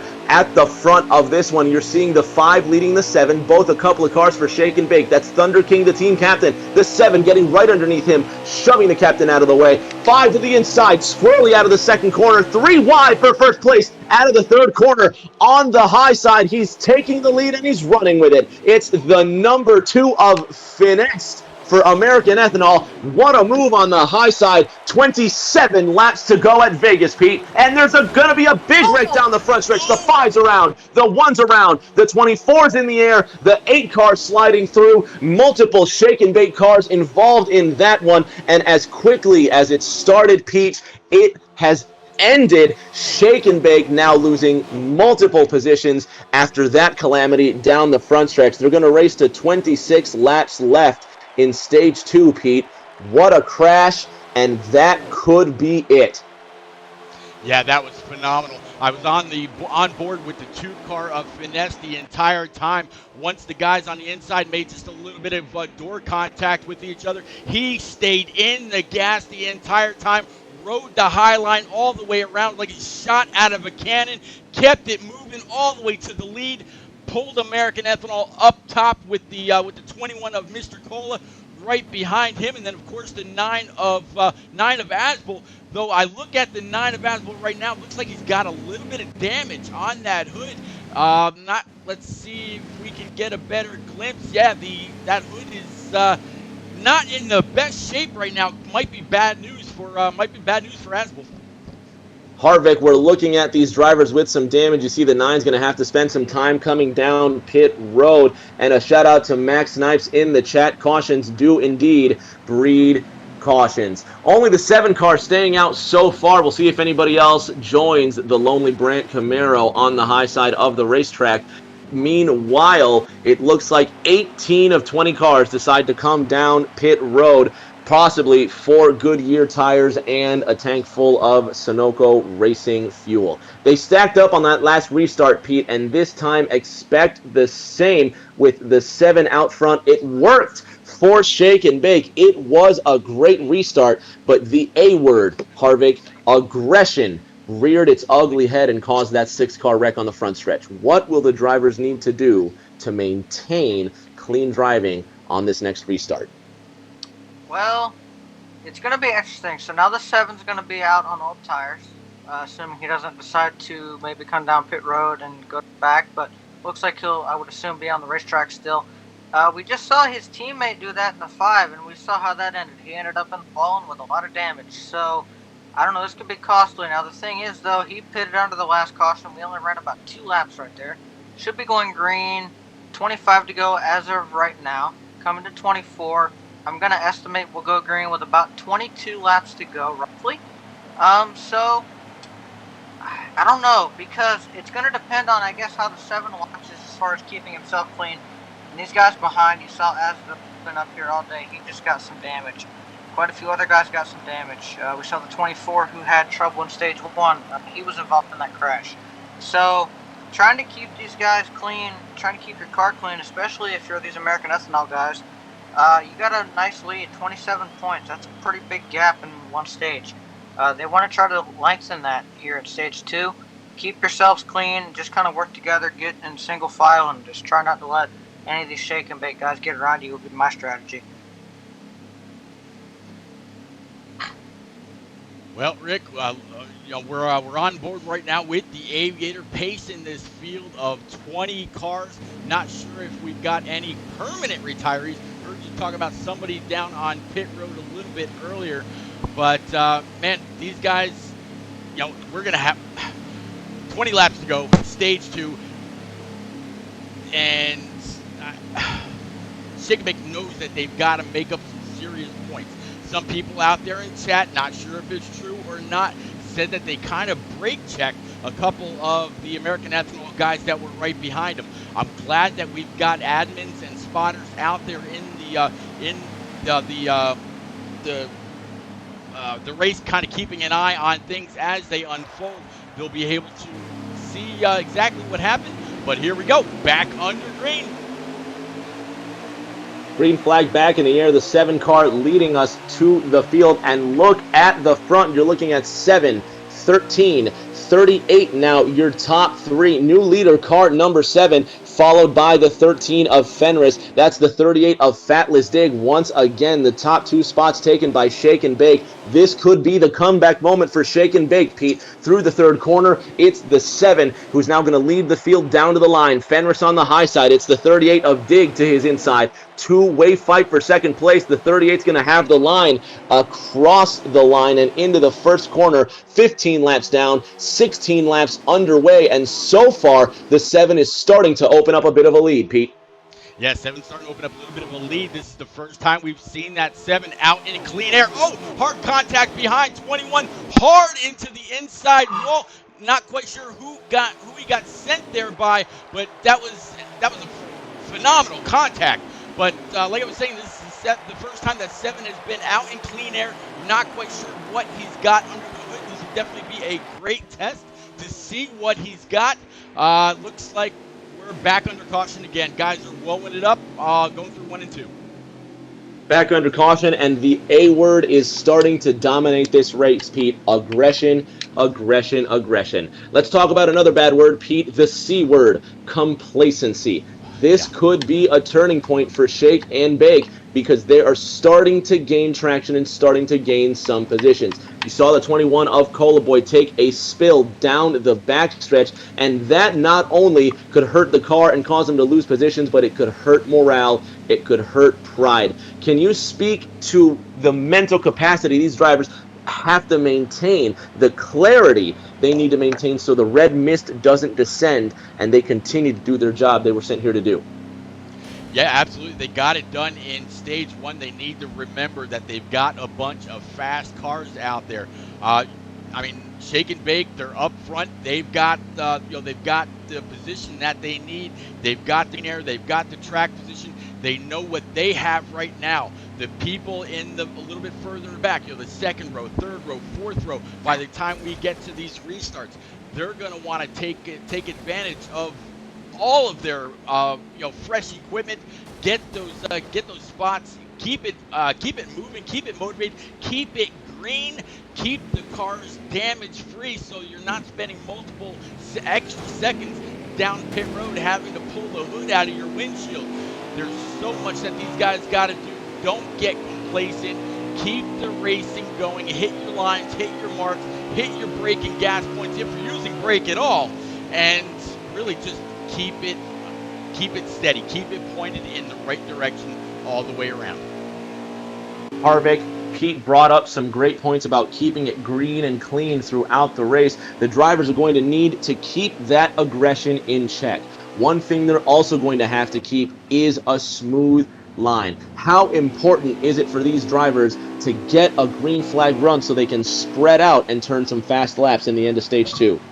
Well, I think, and actually, Pete, if you could too, I would be curious, as far as the lap count goes, we set for the stage right now. But if these guys stay green, if they can keep it green and get spread out, I do think you'll see less cautions. I think the biggest product of the cautions right now is these guys being stacked up.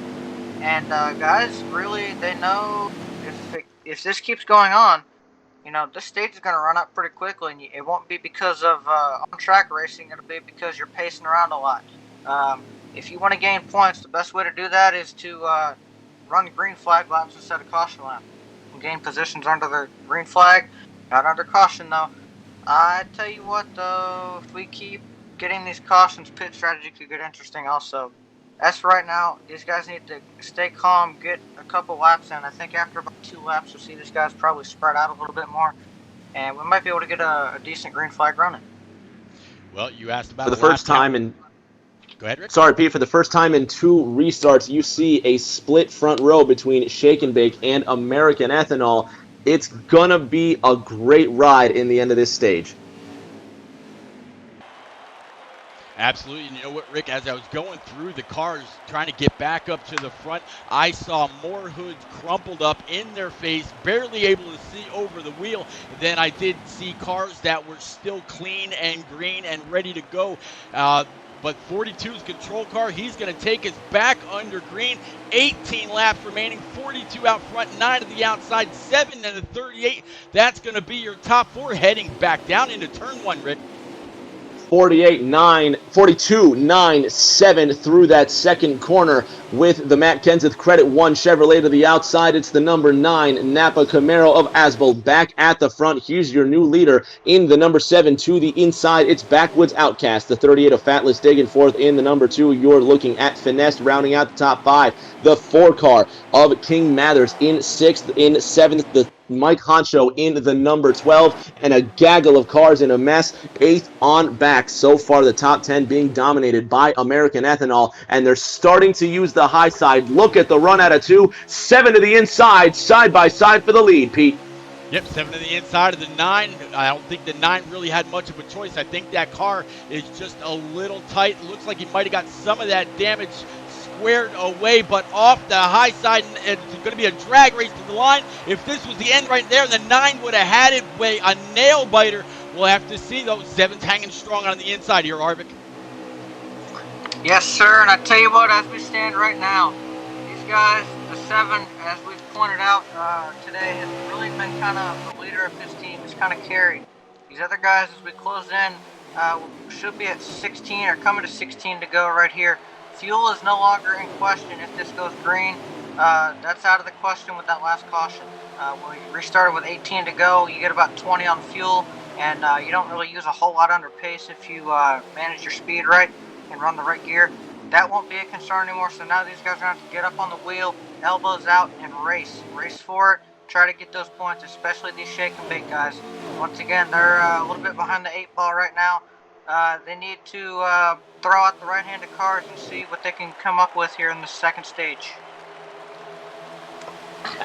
Out of the 4th corner, Pete, they're 3 wide for the lead. 38 to the inside of the 9, and the 7 on that outside. 2 wide, and the 38's got the inside line, but he's going to let them fight it out and try and see what comes of it. 9, 7, 38, and a little help from the 4 on the high side. American Ethanol still dominating the top 5, but that 7 of Backwoods Outcast fighting like a champion. He is carrying the flag for Shake and Bake, and he will not go gently into that good Las Vegas night. He's been a bit of a gambler on these last pit stops, Pete, and look how it pays off. He is now back at the point. A little bit of contact doesn't rub him the wrong way. 7 at the front, 9-4, second and third.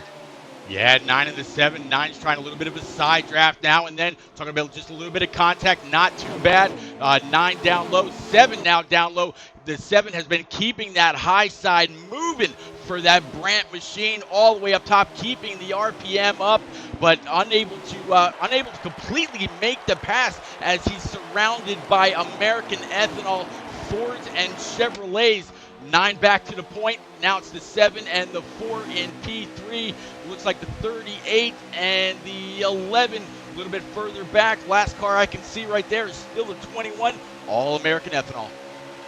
9, 7, 4, 11 to your top 5, and now they're scrambling. A 3-way fight for first, a 3-way fight for 4th, 5th, and 6th. That's A-Bar in the 11, Finesse in the 2, in the number 13 for Shake and Bake Racing is Fenris. The 7 and the 13 have been the most successful drivers for Shake and Bake so far, and the comeback could still be on. It's going to take some tough driving. Regardless, hats off to those two paving the way for Shake and Bake. So far at the front, it's still the 9 of Asbel, and into second for the first time tonight, Pete, that number 4 has made his way up there. King Mathers now starting to show what he's made out of. All around masterclass by American Ethanol. As they cross the line, we're going to have right around 15 laps left.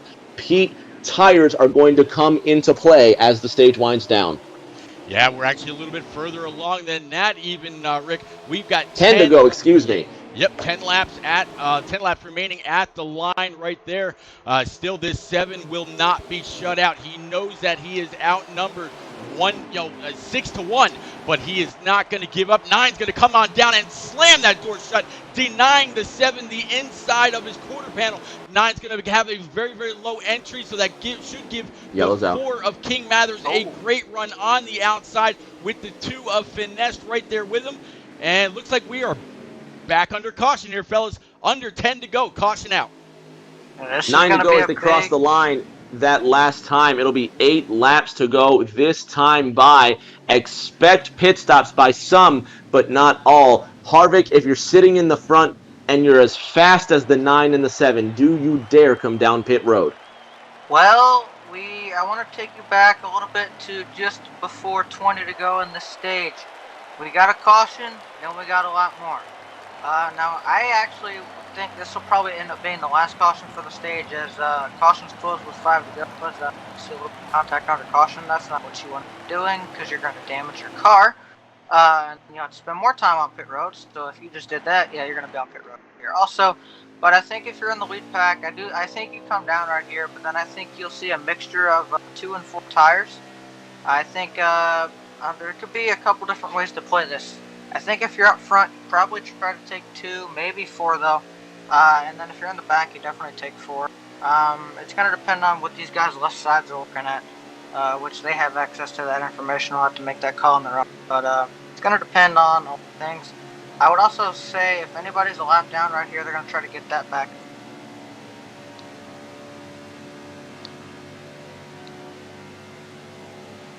Keeping an eye on the pace car of the Aviators. Got the 9 right in tow, 7, the 4, the 2, the 38, and then the 21, all going down pit road right now.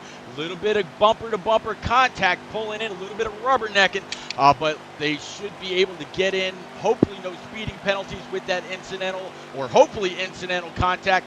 Looking pretty good, but just about the entire field went down, minus anybody that's a lap down. Hopefully trying to get a lap back, or maybe taking a wave around. Like we see, 5 whipping on by the pace car right there. Holy cow! He about took Aviator out.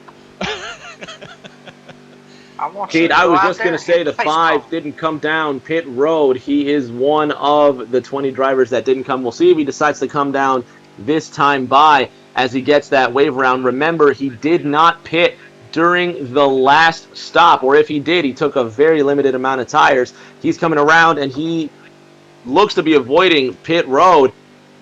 The 5 is going to fall back in line here. Some calamity coming out of pit road, Pete, and the 5 will relegate himself all the way to the back. So Aviator's going to collect the field here. We're going to have right around 6 laps to go when we take the green. Everybody's on fresh tires with a fat tank of Sunoco race fuel. So it's going to set up fun strategy in the end of stage 2 to see who pits and who doesn't. Well, we saw a long line of cars pitting right there behind the Aviator, but with very, very few laps left here in the stage. I mean, it's end of stage 2 already. They put on a phenomenal show so far. They'll be taking the green with 5 laps remaining. Now, Harvick, you're kind of the technician, all right? Off of what Rick just said, you just now pit. When the stage break comes out, if you're the 9, if you're the 7, if you're the 4, the 38, 21, if you're any of these guys in the top 5, top 7, are you going to pit at the stage break, or are you going to risk it all, being in Las Vegas, stay out for track position, and just hope that you get either that long green flag run, if that's what your car's set up for, or do you look for that sooner caution to bring it down pit road where more than likely everybody will go? Well, we won't have any more cautions for the rest of this stage. That'll go green. They're closed once they get to the line here. But I think you definitely come down pit road at the end of the stage. No reason not to, especially if you're out of the American Ethanol camp. The way it's sitting right now, and it looks like they have no reason to try to throw any gambles out. At that point, they just need to kind of hold their points lead. No reason not to come in along stage 3. All right, coming back to green here, Rick. 9-7, not unfamiliar territory at all for either of these guys. It's going to be the 4 behind him. 9's getting a rocket launch with that brand new racing equipment he's got. It's one of the benefits of his shifter, and he's got an easy 3-car advantage over the 7 already coming out of 2. 9 leading the 7, leading the 4, leading the 2, and in 5th it's the 48 and 13 side by side battling for the position. Asbel getting out to a half-second lead out of the 4th corner already, and he has come to win. He came prepared. He won stage 1. He's going to look to win stage 2 at the back of this one. While the leaders are pulling away, these drivers are frantically weaving left and right, trying to get maximum points for their teams. You see the 51 Rowdy car gets into the wall with the 8, the 38.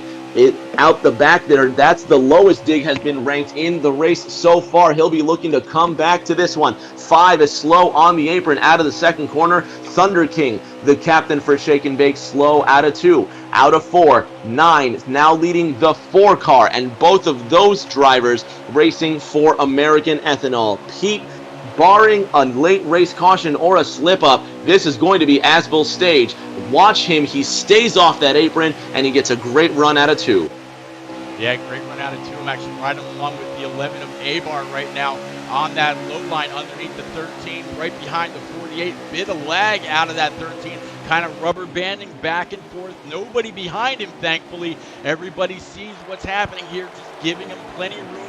They don't need a donkey kick. They don't need a shove up into a corner or up into a wall, just leaving him alone. But still up front, it's all about the 9 car with 7, the 4, and the 2 in very, very big contention right now. Trying to get it done here, Rick. 9, 4.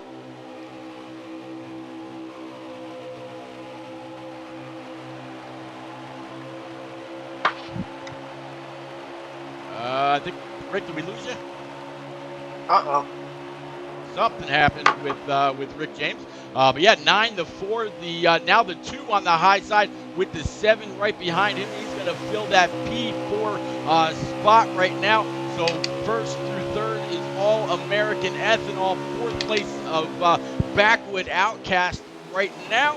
Behind these guys, it looks like it's going to be the Final lap. Not quite sure which car that is. Kind of moving along here pretty quick. 18 is going to be into the outside wall, and I think that was actually the end of the stage. Yep. All right, so that's why the guys are going back and forth a little bit. All right, so that is stage 2. That is also going to belong to the 9 car of Asbel. 2nd and 3rd also part of the American Ethanol stable. The 2 of Finessed and the 4 car of King Mathers. Indeed, and I tell you what, it's looking really good, and we'll get Slide Job in here shortly. Hopefully we can get Rick back too. But we'll get Slide Job in here shortly to give us a points update, see where everything stands. But I'd have to believe that 27-point deficit that Shake and Bake was going into the stage is only going to increase from here. I would imagine, 3 of the top 4 being American Ethanol, but we are back at it. 9 and the 4 now filling the top row. The 2 are Finesse, starting P3. 7 is now P4. He's going to be able to move on down in front of his teammate, fill that gap. 4 is going to be stuck on the outside.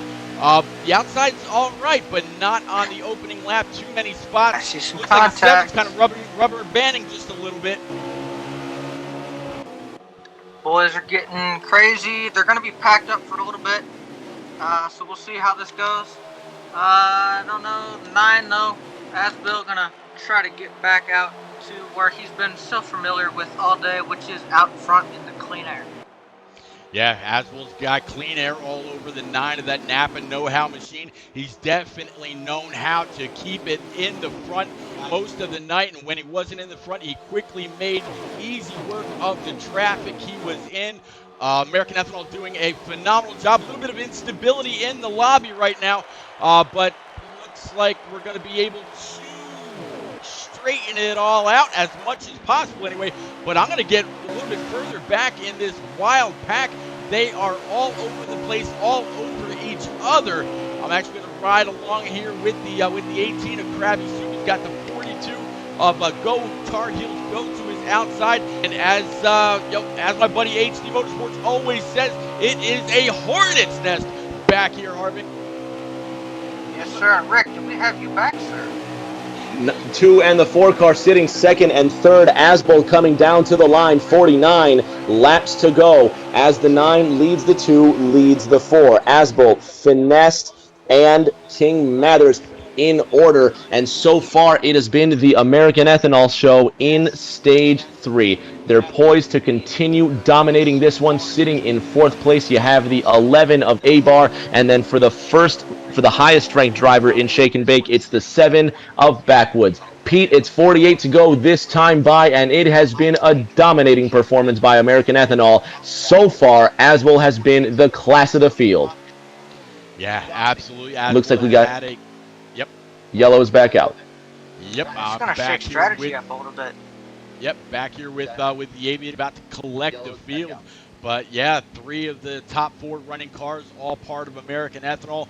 Shake and Bake doing their best to hold on to as many top positions as they can. Still waiting on Slide Job to pop into the booth, give us a points update. Should be pretty soon. But right now, Aviator's got that 9, 2, 4 at 7. And I think the 38 right there with him as well. Harvick, pit road's open. Here we go. I think you'll see everybody come down here. Ran about 8-10 laps on the tires right there. So definitely, because we're going to be open, you're going to want to come in, fill up. What that's going to do, if you come in right here, I believe we should be coming to 47 to go right here. You get 20 on fuel. It's going to put your next stop being at lap 27 to 25. Some of these guys have been able to stretch it to 22, most though around 19 to 20. Next stop, I'm going to estimate you pit right here. Lap 27 remaining in the stage, or I guess the race now. We're in stage 3, everybody. But, so that's going to shake up the strategy a little bit, and then I'll elaborate more when we get closer to that second pit stop green from here. But should be still 2 more stops remaining. Yeah, back right here with the Aviator in this pace car. Saw the 9 of Aswell pull on up. Give him the fingers, the hey man, what's up fingers, not the middle fingers. As NNR champ to champ saying, hey, how are you? Of course, the Aviator able to wrap up his back-to-back NNR Cup Series titles. Congratulations to that young kid as he heads off to college here very soon. But the 9, the 2, the 4, the 7, and the 38, all running very, very strong. Again, pit road open this time. I think there was some confusion even with the drivers. Last time they got pit road, you saw everybody slow way on down. Race control said, not yet. So far, it's single file and no contact getting into pit road, but tires and fuel are going to be important.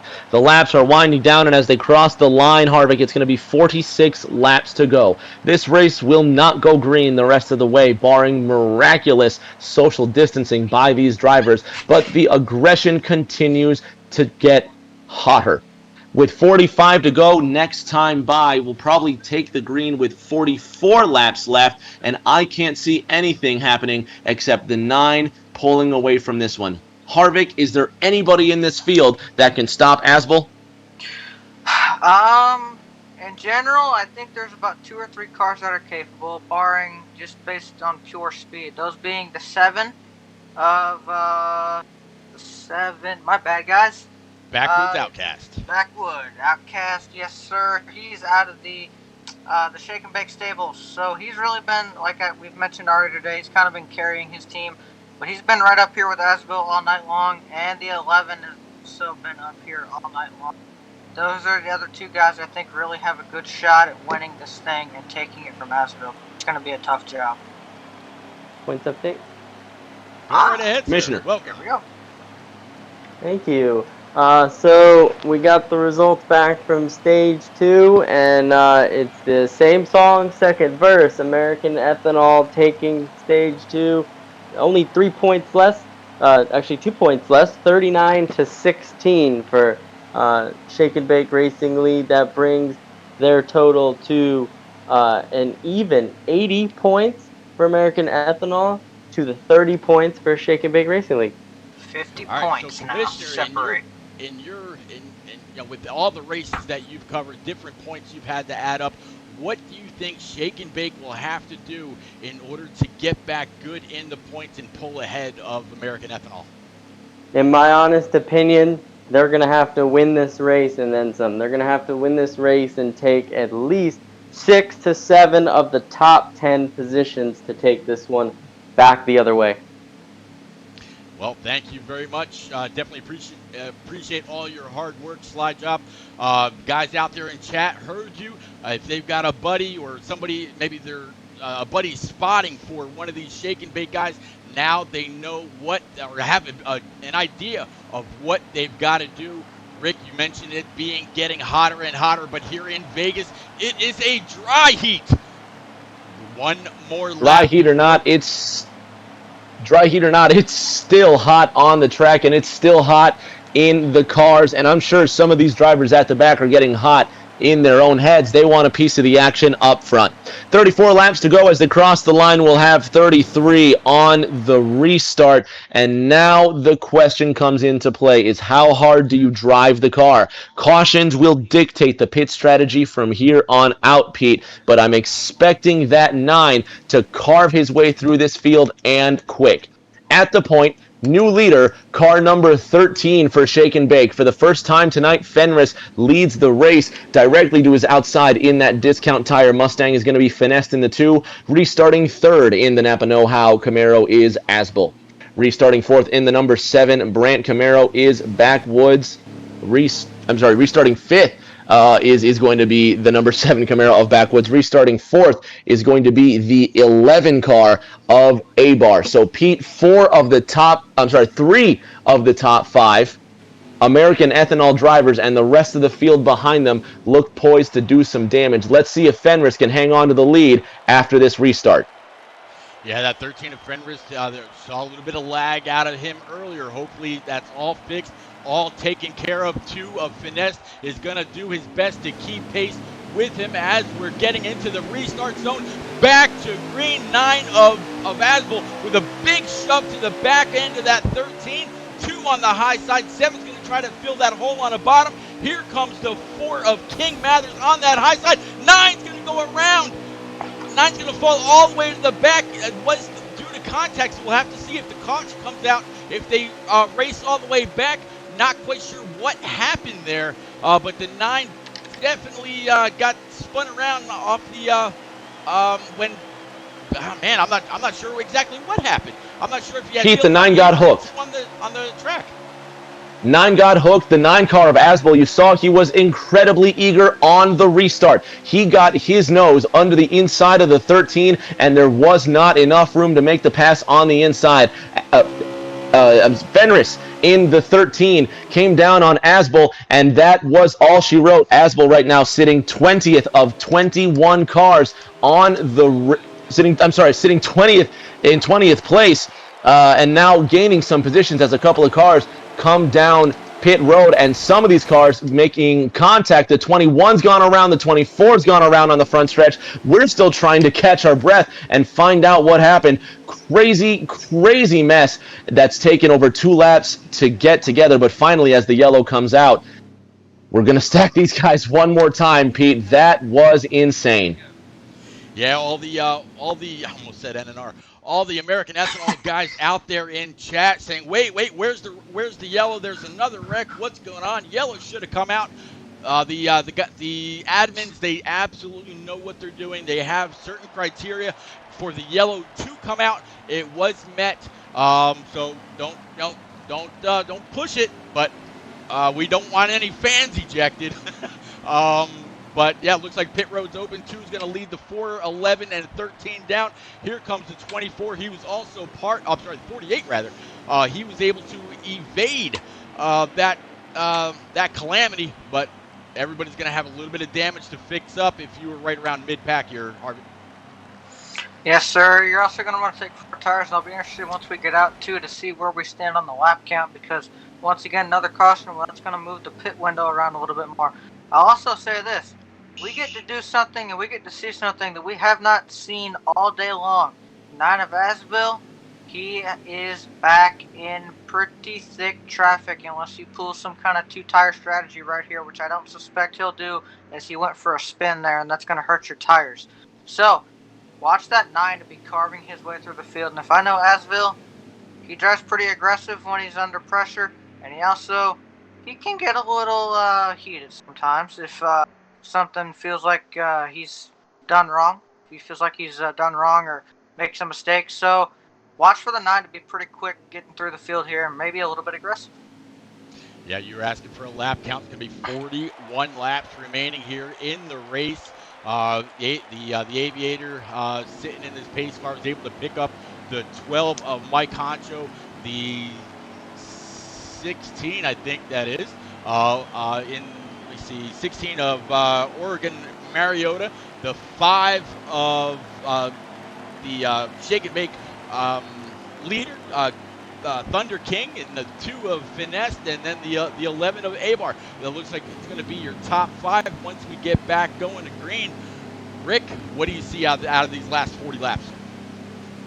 I see the 9 car coming back and winning this one, Pete. Let's just be honest. Asbel has been the class of the field so far. There's 39 laps to go as they cross the line, but he is human after all. He has not made any mistakes, but you did see he gets aggressive off the restart to the inside of the 13, tried to force the issue into the first corner, and that I'll chalk that up to a racing incident. Maybe the officials have something else to say about it, but that aggression right there bit him for the first time tonight, so expect the 9 to be a little more cautious off this restart, but it'll be 38 to go when we take the green. Plenty of time for the 9 to make his way back through the field, but expect a little bit more aggression out of Shake and Bake particularly. The 16 of Mariota and the 5 of Thunder King starting first and third respectively. They've got a lot to prove as the pace car peels off the track, Pete. We're going racing again. Yep, Mike Honcho with the 16 underneath, 5 ready to give that 16 a big old shove. The 11's going to be able to pull underneath the 12 of Mike Honcho as well. Here comes the 13. Here comes 48. The 12 very, very slow on the restart. That's going to bottle up the 2 as well as the 4. So a whole lot of people that were up front now finding their way in about 5th and 6th spot, but that high line is moving, getting right on back by that 5. 13 pulling the 12 of Mike Honcho all the way up. Right now, 2-car Finesse. A little bit of clean air all over that hood.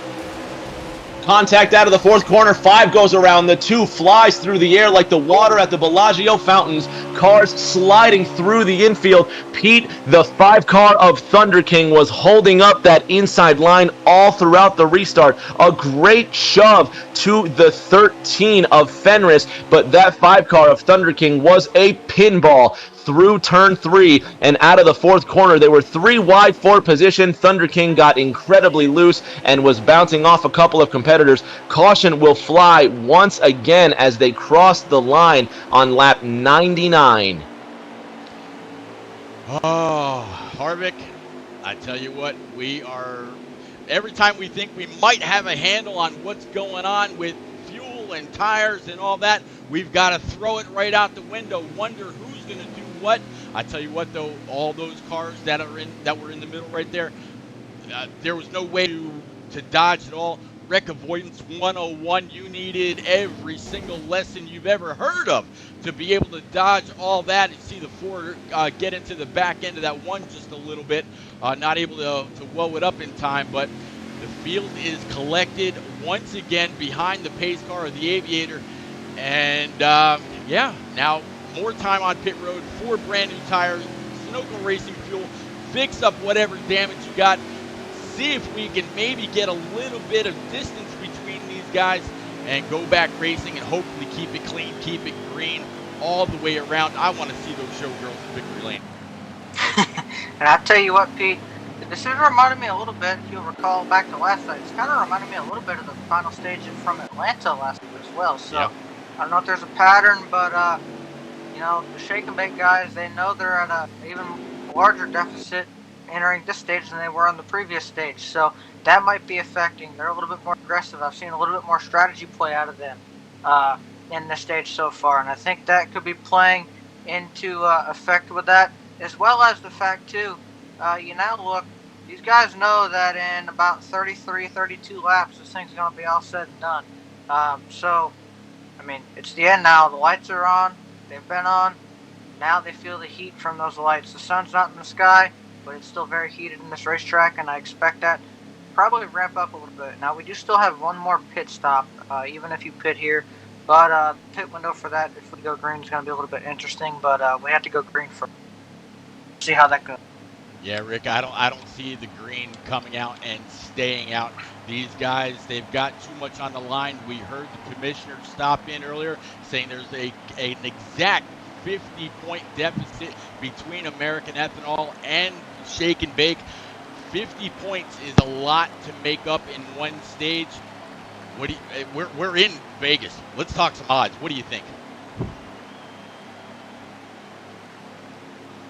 Well, certainly we're going to be doing a lot of gambling as we come down pit road. 100 laps wrapped up and 101 on the board, but no black and white yet at 101. We're trying to run another 34 laps, and they're going to put it all on black. 4 Goodyear tires on this car and a tank full of high-octane Sunoco race fuel when we go back to green. The 9 car of Asbel did come down pit road, and that's going to be your car to watch as they restart. I'm so excited to see who's going to hold their own at the front of this field, Pete.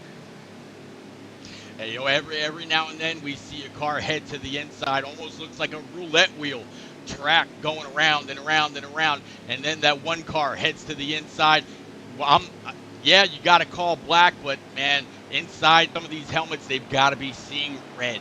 And there's no feeling like being very, very upset after you might have been knocked around. It wasn't your fault.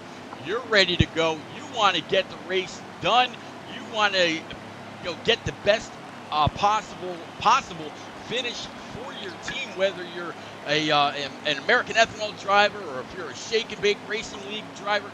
You're trying to do your best. You want to get the best finish. You want to do your part for the overall points. Rick, everybody's behind the Aviator right now. They're all racked and stacked back up. Every single one of these Vegas lights is burning bright. We're about ready to set them green one more time. It's going to be 32 laps to go when we go racing once again. A big shout out to Aviator. A big shout out to all the fans in the chat talking about Spurl, Tuna, Trav, Boehner, and the rest. Thank you for joining us this evening. Get your friends in here. Let them know that there are just about 30 laps left in race 10 of the Fast Family League Showdown. Once this race is over, we'll be halfway through the first round, and we'll find out who moves on to that road course round. Pete, 7 at the point. His Shake and Bake Racing teammate Fenris in the 13 to his outside. Backwoods and Fenris need the strongest run of the night to maintain the lead. 8 in the 42 restarting 4th and 3rd. Top 5 cars are dominated by Shake and Bake as we go racing once again at Vegas. Yep, back on the green, racing at Vegas. 13 got a great shot. I think the 7 kind of held up just a little bit and allowed him to go, but behind them they are 2 by 2 as far as the eye can see. A little bit of instability in the room, either that or the 13. We saw some lag out of him earlier, still seeing it. 7 trying to keep his distance, but man, he's got to go too. He can't allow the rest of the field to catch him. Either that or the 7 is lagging as well, not 100% Caution sure. again. Yep, here's caution. Guys going through the infield. Aggression once again, Pete. Aggression, and it's starting to cripple this race. What started out mostly caution-free and showed to be good fortune in terms of cleanliness and green flag racing was merely a mirage, and now we just look for the oasis of the checkered flag to bring nightfall over Las Vegas and the end of this race. 13 with a lot of rubbernecking back there through the field. Fenris having some trouble. He's still remaining at the front with the 7 of Backwoods sitting right behind him. In the 16th, in 3rd place is Mariota. Running the 42 car is Tar Heels. And in the 48 machine for American Ethanol, you're seeing Alpha York 23. So far, 4 out of the top 5 being led by Shake and Bake Racing. Then 5th, 6th, and 7th all running for American Ethanol. It's the number 1 of Dark Spartan for Shake and Bake running in 8th. In 9th place in engine number 9, the Napa Know-How Camaro being driven by Asbel. Behind Asbel in the number 18 green machine that Interstate Batteries Camry, being piloted by Krabby Soup. That's going to round out your top 10 as they cross the line. It's a mere 30 laps left in the stage, Pete. Yeah, 30 laps remaining. I don't think it's going to be our last yellow, unfortunately, as they end up on the yellow car, 12 car of old Mike Honcho sitting right about P5 right now. I think he's actually the first American Ethanol car in this this train as everybody's getting ready to head down pit road. Aviator once again picking up the field, coming on down, grabbing 4 brand new Eagle slicks and head back out on track. They should only need about a half a can to top off the tank since they were down there last time. Have to see if anybody fakes it this time. We'll see, and I'll say this too. Big change this stage so far. I talked about this under the last caution. The Shake and Bake guys have been pulling some different strategies, trying to get themselves up front. Big change in the top 10. Only I think 3 or 4 of the American Ethanol guys right now in the top 10. A lot of change up there when it comes to the Shake and Bake guys. They're doing what they need to do to try to get the most points, but will it be enough? We'll have to wait and see. I'll also say, good comeback so far. I know he wants to be up front, but good comeback so far for Asbel. He was in 20th just a couple cautions ago. Not a whole lot of green flag racing. He's made his way back up inside the top 10. Good run for him, good comeback, and look for him to continue to work his way through the field. But yeah, we'll see. I expect everybody probably took, or I could see a couple 2 tires though on that pit stop. Yeah, 2 tires after only running, 3 laps. 2 tires could absolutely get it done. A little bit of extra grip on the right side. Just a splash of fuel to get it going, make up some track position, make up some time. Like you said, that 9 car has been very, very strong, dominant all night long. He will be able to pull in on that low side right behind his teammate in the 11 of A-Bar. So they're going to take him around one more time to line up. Rick, what do you think? Playing the odds, 2 more cautions? What do you think, high or low? I think when Kenny Rogers wrote the song The Gambler, he was talking about Fenris and Backwoods. These guys have been gambling all night long, and their team has taken note. 4 out of the top 5 positions right now being run by Shake and Bake. You look back, you see the 18, you see the 5 back there. They're also sitting in the top 10 for Shake and Bake as well. That makes at least 6 out of the top 9 cars Shake and Bake drivers. Anything could possibly happen, and this could be the impossible comeback that we never imagined could happen before. So we're going to restart here with less than 30 to go, right around 27, 28 laps to go when we take the green, Pete. I'm excited to see how aggressive the Shake and Bake drivers act to maintain that lead. Well, I'm going to ride on board here with the 16 as they're exiting 3 and 4. Aviator's going to pull that Camaro down pit road. It's going to be, as you said, the 7 on point. He's going to be the control car. 13 at the outside. Definitely going to have to watch for that lag. 16 P3, 1 car in P4. Then you got the 11 and then 9 on the high side. So 1st through 6th, all right, side by side. Back under green here, Rick. Ready to go. 13 on the outside, 7 to the inside, top 4 still held by Shake and Bake. It's going to be a tough ask, but so far the comeback is mounting. 16, 11, 48 to the inside, 13 and 7, your top 2 Camaros. That number 16 Spin Mustang of Mariota in 3rd. The 11 of A-Bar, who's in 4th, trying to get to the inside of the 16, but the 1 of Dark Spartan for Shake and Bake to the outside. 16 still holding his line on the inside. 4 of the top 5 held by Shake and Bake. Pete, they're doing all right so far. As they cross the line, tensions are raising and patience has worn out. These drivers still nose to tail, side by side, 2 rows deep for position. 16 and the 1 drafting on the high side. 13-7 still leading, coming to the line this time by, Pete. We're going to have 25 laps left. 13's in the wall, collected by the 7 into 3. Pete, it's starting to unravel for Shake and Bake. Yeah, hopefully they can hold it together. They've got a great comeback coming right right now their way, watching the 16. 11's trying to loop to the inside. That's what I was talking about earlier, trying to protect that line. 16's not going to give the 11 any room, forced him all the way down to the apron. Great hands by the 11 of A-Bar just to hit the brakes, hold it down and allow these guys to keep on going. 16, now the 12 is outside. Here comes the 9, here comes the 48. Battle for the lead between teammates, the 7 and the 13.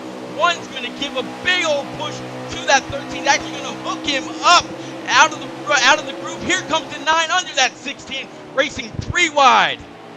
Almost 4 wide for the lead coming across the line there, Pete. The 7 now back at the point, but the 1 to the outside, 12 to the inside, 3 wide for first. Cars in the wall. The 51 Rowdy Camry trying to stay off, and it's a scramble and a free-for-all. 48 to the inside of the 13, 16 on the apron down the backstretch. He's gone around. He's trying to hold it together and almost getting collected in 3. 4 wide for 6th place out of the 4th corner. The 13 of Fenris in the wall once more. Cars trying to stay off each other. Look at them scramble and weave. It's last chance saloon for Shake and Bake Racing. Something's got to give. 12 to the inside and at the point, Pete. It's Honcho retaking the lead for Ethanol. Yeah, Mike Honcho back up front right now, riding along with the 2. Great dodge move by him. I got to give a big prop to the 16 for his integrity. He could have spun that thing out and says, you know what, I got wrecked. Instead, he didn't. He grabbed the gear, kept on moving, and we're gonna stay green. Harvick, as we're looking at the 12 car crossing the line, it's a familiar face back in the top 3 to the inside of the 12 with a head full of steam. He's going to take the lead. New leader, engine number 9, NNR Asbel back at the point, but his teammate Honcho says no. He wants to retain the lead. The 9 with the speed in the line, but the 12 has the high side. Harvick, it's a drag race for first, coming out of 4. Well, and these boys, they head down the front here. They're going to cross the line. I believe we should be about 21 laps to go. Pit window going to be open within the next lap or 2 to make it to the end. Nobody is good right now. Everybody still has to pit one more time. It looks like we're maybe going to get into a green flag run. Hopefully I don't jinx it by saying it. But it looks like we're starting to get into a green flag run thanks to the respect from those 2 guys we saw get in trouble. Keeping it straight, keeping it going, letting these guys race, that's fair. I have so much respect for that. You definitely, especially as the way this stage is going, or has been going with the cautions, I want to see some green flag racing. Looks like we're going to fall into that now, but yeah, 9 has made one heck of a recovery to get back up to here. He was back in last at one point due to a spin under green. Now he's worked his way back up here racing for the lead with the 12. Pete coming out of the 4th corner, 9 now leading the 24-48, and it's so far the top 5 all being taken by American Ethanol. Sitting in 6th is the 1 of Dark Spartan, the number 2 of Finesse in 7th, and American Ethanol back in the top 5 positions, and they're starting to pull away from this one. As they crossed the line last time, it was 19 to go, 18 to go this time by. Still 1 more pit stop to go if we stay green. The drivers have spread out, and now American Ethanol, now that they have a green flag run, their talent is beginning to show.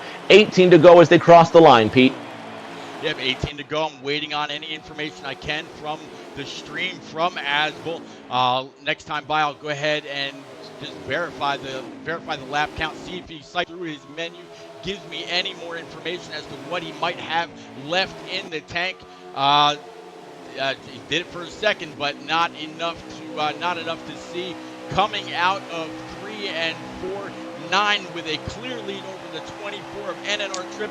Got that 48 right in tow as well. At the line, 17 laps remaining. I'm calling odds here, Rick. 9:24:48. 3 Hendrick Camaros at the front. In 4th place, the 4 car. In 5th, you have the 3. 5th and 6th being driven right now by Shake and Bake. And so far, one driver we haven't seen for Shake and Bake make his way up through the field is the 7. We haven't seen Backwoods in a long time. He's now coming down 3 to get into pit road. The 8 cars also come down pit road. Shake and Bake are opening this final round of green flag pit stops, and it could be short pitting to make a play for the win. Absolutely. Get into Oh, pits early, come trouble! on out, and really try to maximize any kind of brand new tire that you've got. Whether you decide to take just rights or do you take all four and really try for that track position. We'll have to see. I heard you just say some trouble there, Harvick. Are we Looked back like under caution? I think we'll stay green. It was either a one-car incident. I couldn't tell. I heard tires squealing. It was either a lag spike or somebody got a little bit sideways. Even went around. I couldn't quite tell. It was out of my camera frame. But I heard some really loud wheel squealing. I also see some contact further back. We'll see. These guys still full song though. But I'll tell you what. These guys. No, I think what they're gonna have to do. I think 4 tires is probably the way to go. But the pit window is very much open. I agree with Rick there. I think they're trying the short pit strategy. I think that's the best thing they can do right now. Because Pete, as the 9 they car need to gain time. Pete, as the 9 car crossed the line that time by, he marked 14 to go, and now lucky number 13 laps left when the 9 car crosses the line this time by. 9, 24, 48, your top 3. It has been one of the most dominating performances of the tournament by American Ethanol. 3 car goes for a spin through the infield. That's a 1 car incident, and as he mows the Las Vegas grass for the final time tonight. So far, we remain green, and they're starting to race it back to 7 of Outcast, and his teammates have finally come out of pit road, and they could be in the catbird seat if a caution comes out. Anything can still happen. 12 and a half to go as they come down the backstretch, Pete. Yeah, they came down the backstretch, so the 9 of Aswell get wicked loose. That put him back to P2. You see the 24 of NNR Trip go ahead and take that lead. Now we got the 5 and the 48. A little bit of a duel here, and caution back out. Those guys that pit are now 1 lap down. This is going to shake everything up yet again here, Harvick. Yes, sir. I tell you what. I don't know if the 7 and those guys got lapped, but if they did, this because those other guys hadn't come down pit road yet, and I think this is probably why. I think the way the stage is gone, we got probably 10, 12, maybe 13 lap run in there, but it's too risky to pit there. Those guys could have gone probably up to about 7 or 6 to go before they had to pit. The guys like the 9 that had not pitted yet, but now they can pit, not lose a lap, not risk really speeding, because you don't really have to deal with that under caution. Yeah, this is going to shake things up a lot. You're definitely going to, if you're pitting right here, you're going to come in and take 4 just because of how long that run was and you haven't pitted yet. If you're a lap down, you stay out right here and try to get your lap back. That's the best thing you can do right now. Aviator was just out there in chat a moment ago saying his leg hurts sitting in his Toyota Camry, all cramped up, I'm sure.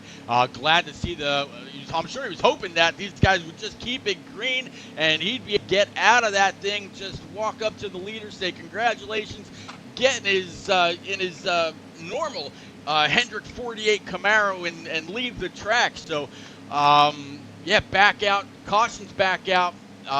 The 9 off of his stream only had about 4 laps left in his tank, so he was gonna have to come on down pit road there pretty soon.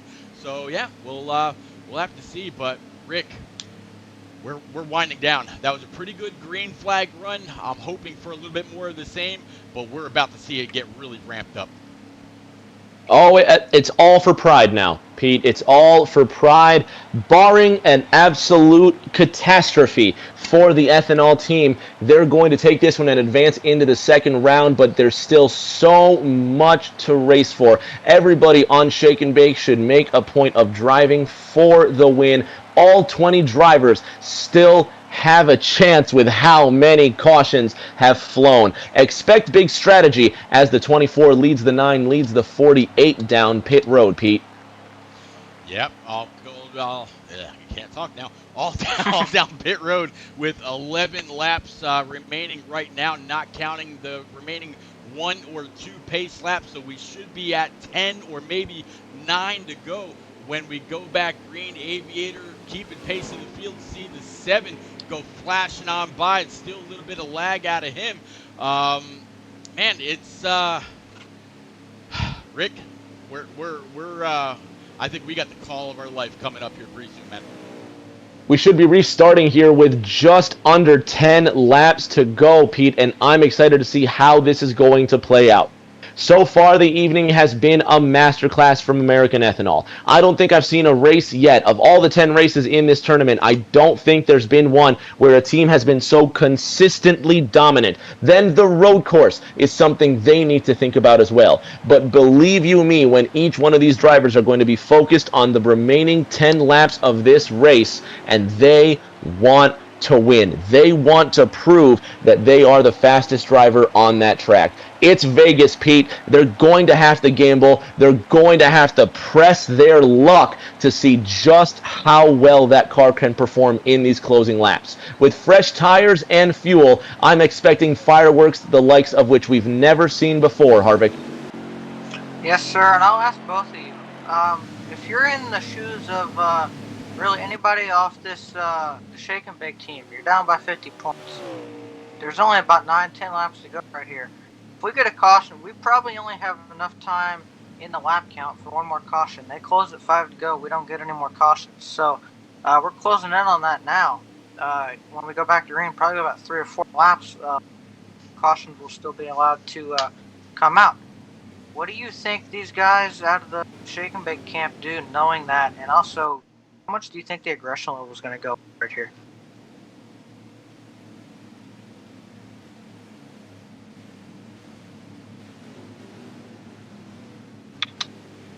Uh, 24 at the front of this one, Pete, leading the 9. Pace car not peeling off just yet. We're going to have one more lap of caution, and this is going to leave us with 7 laps to go on the restart, if my math is right. Now, I believe 6, excuse me. Somewhere around, no, it should be 7.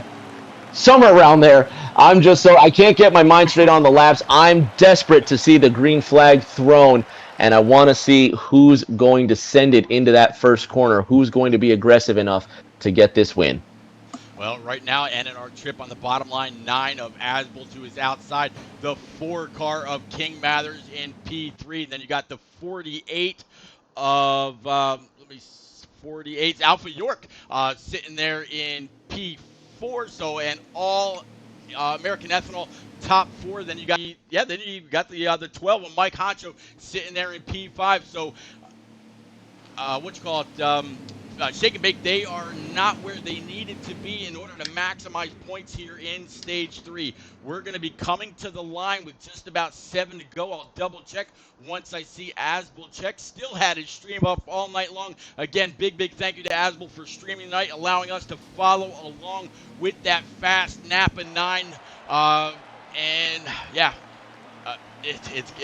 This is where it's all going to pay out. Whether you're either going to hit the jackpot or you're going to go bust right here. 7 to go as they come to the line this time by. Green flag is in the air, and it's time to go all in, Pete. What have you got? 24 to the inside, 9 to the outside as they're rounding that first corner. 4 in the 48 in the second row, watching them duke it out. Side by side, door to door, low side, high side, out of 2, down the stretch and into 3. 9 to the point ahead of his teammate. Single file, nose to tail, Pete. 9 is now ahead, and Asbel is starting to pull away. Trip with a run out of the 4th corner. Yeah, Trip with a little bit of a run out of the 4th corner. Thought better of it as they come across the line. 6 laps remaining. 24 is going to try to duck on down. Either that or just a little loose. 9 is going to keep it wound up right around that middle line. Let it wash up towards the outside wall. Scrub off as little speed as possible. He knows his teammates all got fast rides as well, trying to keep them at bay. 9, as competitive as he is, even though they're teammates, he wants to be the one to bring it across the line. He led the first 2 stages. He's maxed out the points for American Ethanol tonight. 5 laps remaining at the line that time there, Rick. Caution 9:24 4 as they cross that line with 5 laps to go. Asbold breaking out to a half-second lead ahead of his teammate in the 24. But in the 4, it's Mathers putting the pressure on the Exalta Camaro. He wants that second place spot. Coming to the line, Harvick. It's 4 laps to go. The 24 with another great run, and the Ford is inside. Yes, sir, and I tell you what, now, if you're shake and bake, you're in panic mode. There is no more caution, so you don't have another opportunity to get bunched up. You see a little bit of contact. I don't know if that's lag or not for me, but a little bit of contact. These guys got to be getting desperate, especially knowing that a lot of these American Ethanol guys are up towards the front, closing in on about 3 laps to go here.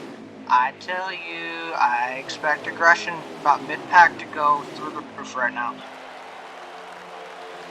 I tell you, Rick, this is a little reminiscent of what we saw in the NNR race, the first race of this whole showdown.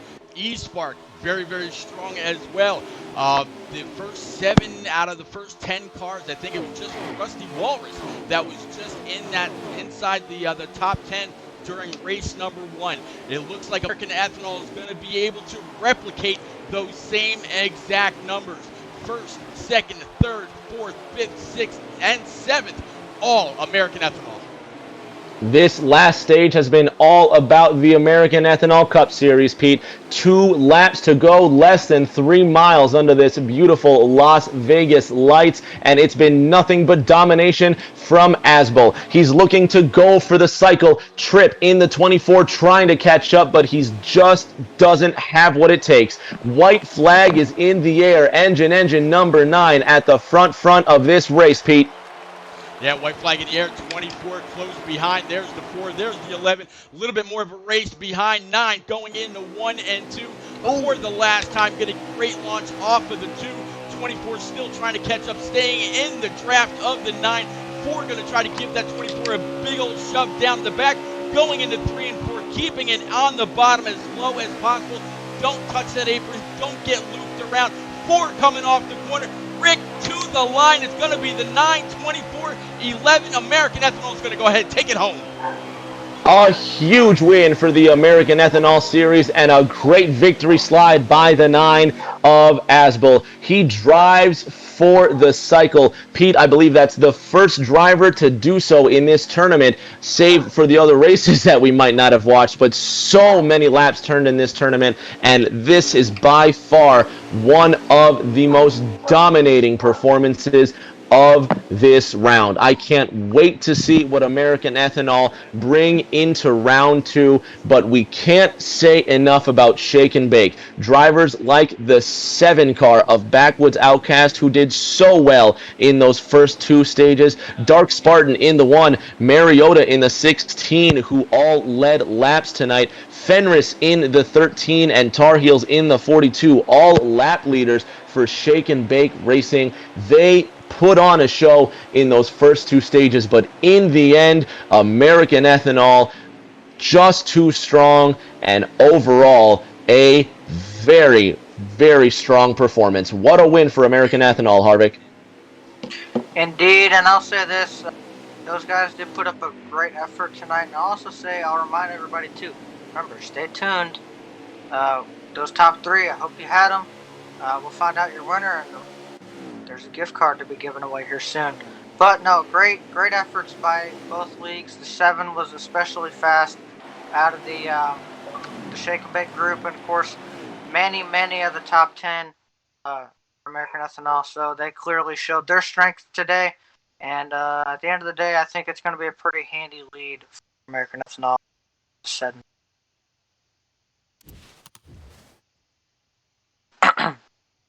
Yeah, you talk fans about that, in the chat.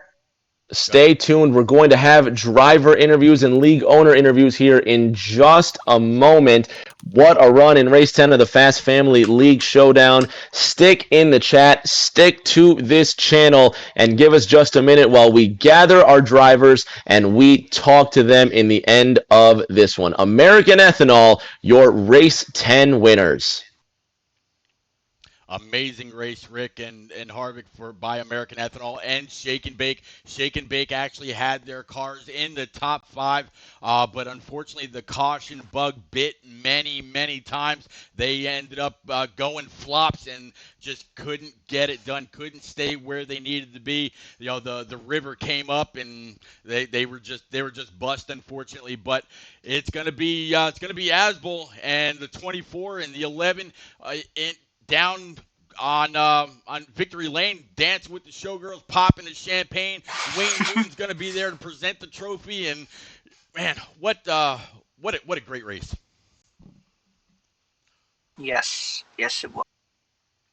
All right, so SWAT's out there in chat saying doesn't think anybody actually picked that top three. So if that's the case, I asked Alpha York earlier, if nobody picks the top three, what do you want to happen with that $25 Microsoft gift card? He said it's going to roll over when they move on to round two. So they went into this race very confident, and it looks like their confidence was not lost. They were able to get it done here, Rick. What more can we say about American Ethanol? Honestly, hats off to Shake and Bake. Obviously, they saw the race through to the end and they fought as hard as they could. But really, I think we'd be accused of bias if we continue to wax poetically about American Ethanol. But I'm still just dumbfounded at how dominant that 9 car was all night long. Asbel is going to be a force to be reckoned with, let alone the rest of American Ethanol. As we go through this field, I believe everybody except the 38 of Fatless Dig and the 18 of Krabby Soup ended up leading laps at some point for American Ethanol. So you truly can say it was a strong team effort. Yeah, absolutely team effort all the way around. Again, I know for sure these guys have been practicing all week long. I actually caught up with them a couple times in some parties. I watched them while they were out there on track through the spectate mode that's been available in Heat 4 and Heat 5. They've done a phenomenal job working on their setups, working on the different pressures, working on the different presets. I even heard Asbel say, wow, tape does that much, huh? So when they're talking about tape, they are literally trying every possible change to get the best piece under them when they were here at Vegas tonight.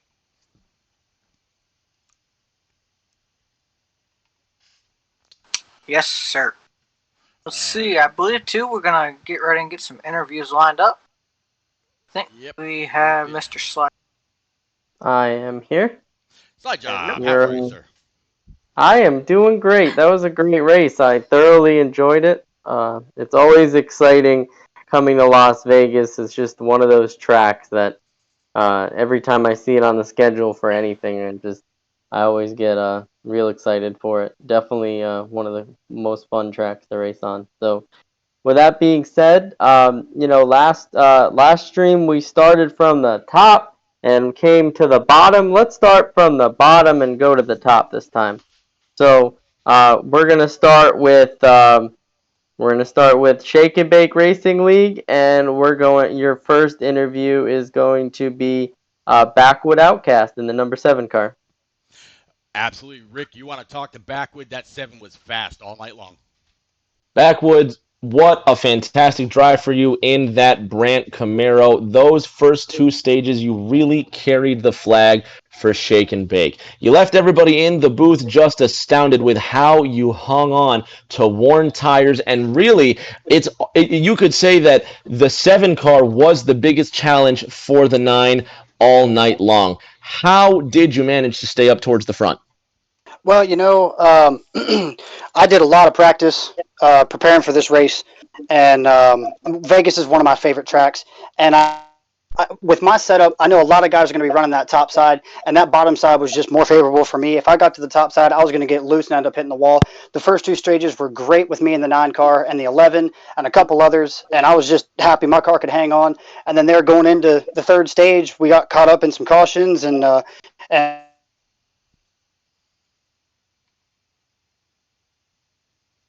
was able to work for the first little bit, and it's just such an honor to be able to race with the Shake and Bake League. It's an honor to have you in this race. It was an honor to see you and the rest of your Shake and Bake team doing incredibly, incredibly well. Unfortunately, the most unfortunate thing is that we won't see your team move on to round two, but certainly it was a valiant effort nonetheless, and we're excited to see what the future holds for Shake and Bake. Speaking of Shake and Bake, Pete, we have Thunder King in the lobby as well. Thunder King is the captain and the league owner for Shake and Bake. Yeah, Thunder King. He's excuse me. Thunder King, I believe, was in that 5 car all night long. We saw shades of black and gold all night long, whether it was closer to the front, in the middle, and in the towards the back, coming across the pace car while he's getting his lap back after several cars got trapped a lap down when one of those unfortunate cautions flew. But Thunder King, how you doing tonight, sir? Man, pretty good. I should be more proud of my team and the way we came together, and just we're a newer league, and so it's just awesome to have the time to shine and show people who we're made of. Well, in the beginning of the stream, I talked a little bit about you and I talking through my Twitch channel a little ways back. You were asking me, "Hey Pete, can you come out and maybe broadcast a lap or two? I'm sorry, a race or two for my Cup Series."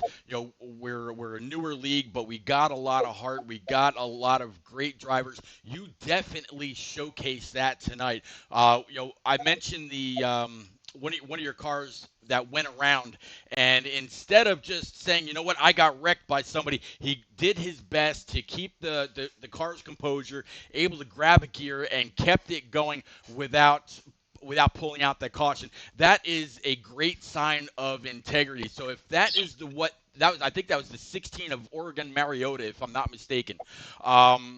If that is what your team is made of, man, I would love at some point, as long as I'm not tied down with NNR or these league showdown races, I'd love to come and cast 1 or 2 of your races.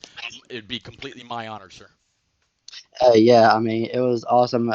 We have an entire team that never gives up. They fought all the way to the end. We've got a championship race, and our 3 guys that are racing for the championship, or 2 of them raced here tonight, and that's Spartan and Mariota. So they're racing for our championship this weekend, and we've got an incredible season 2 coming up and starting in September. We're getting some new guys coming up into the Cup Series that got the rookie honors from the Xfinity Series. So it's an awesome league. We're very proud to have it, and I'm proud to be the owner of all these talented drivers that are up and coming. You can always go and find us on Facebook. That's our one way of finding us in social media. We'll be posting a lot starting in September, so be on the lookout, because we're here to make a statement. We're not the league that kind of does a one and we're done. We're here to make a statement. We're here to show that we are here for competition. Well, you guys definitely gave a serious bout of competition to these American Ethanol cars. Just came up a bit short, unfortunately, tonight. But, man, you guys definitely showed a lot of heart, showed a lot of speed, showed that you know what you're doing, what you need to do with these cars in order to get them fast. Man, congratulations. But as Rick said, unfortunately, you're not going to move on to the road course round. But you guys will definitely be around for a while, and we'll be glad to keep up with you. Yes, sir, and thank you to all of American Ethanol. Y'all are incredible, incredible, great guys, and it's not my best track, honestly. In my personal opinion, it's not my best track, but a lot of our guys love it. We're a lot better on road courses, so we're hoping to get past the intermediate level and move on road courses, but it didn't work in our favor. But we'll come back next year and we'll put on a better show. And if I could add one more thing there, Mr. Thunder King, if some drivers at home are wanting to join Shake and Bake Racing League, what is the best way for them to go about that?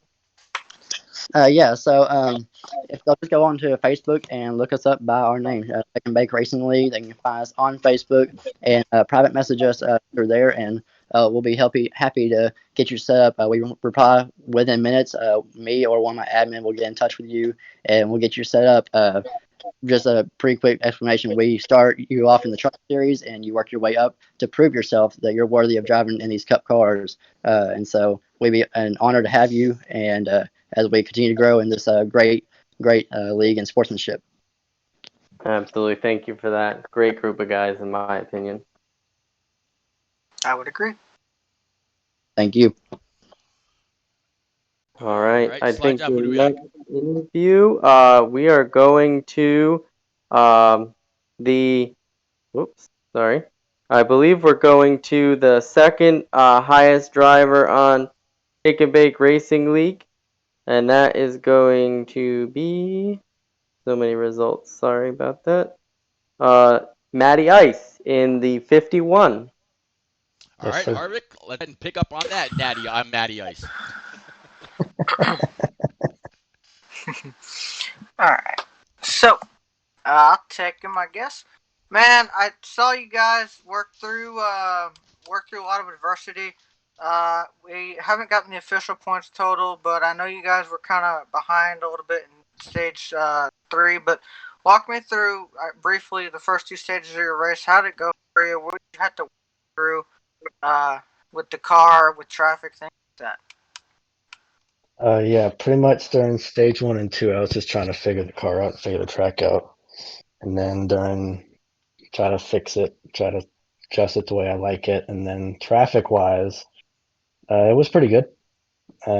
Just cautions, unfortunately, during stage 2 and stage 3 really messed my strategy up a little bit. Try to do some things I'm not used to.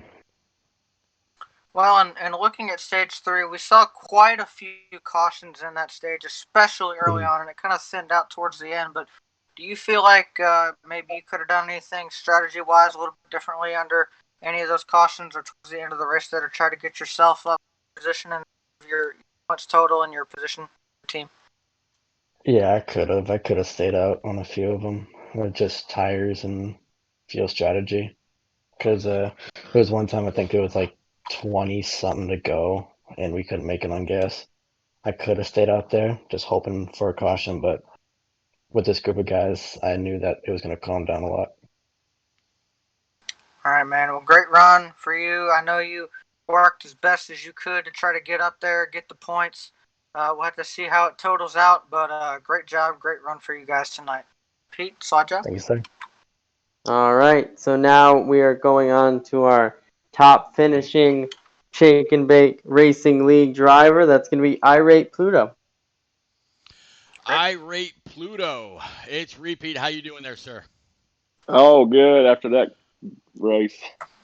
Well, I tell you what, I was watching that 3 car. You were further back in the pack, so when he just said your name, I wasn't quite sure if that was right or not. You were definitely pulling a lot of moves trying to come up through the pack, and it looked like you were able to do so. About mid-pack, it was nuts. I mean, my buddy HD Motorsports would normally call that a hornet's nest, and more often than not, that is where your caution is going to come from. But those last several laps, before that last caution, you guys were really doing a great job. A whole lot of give, quite a bit of take, trying to get what you could off some brand new Eagle Feel Goods. Not quite sure where everybody was on fuel or whether you just took enough to get to the end of the race. Talk us through your last 5 to 10 laps, please. Oh, I just had a car for the long run, so I mean, I had them cautions was killing me, and finally we got a little bit of a long run. I could stay up high and was getting around, get a little bit of people, but just wasn't long enough. That's for sure. Well, if it came down, all right, you're sitting at the table. You've got 3 cards in your hand, knowing that the river and the flop are coming. What are you doing to try to get max points for American Ethanol? I'm sorry, for Shake and Bake tonight. Oh, I was driving it. I was giving it all it had. No doubt, all in, all out. Just keeping your foot mashed. If the wall's going to keep you contained on the track, that's what you were doing, huh? Absolutely, yeah. I was liking that high line. I'd worked on that high line in test for a while because I thought we was gonna have long green flag runs. So cautions definitely hurt it.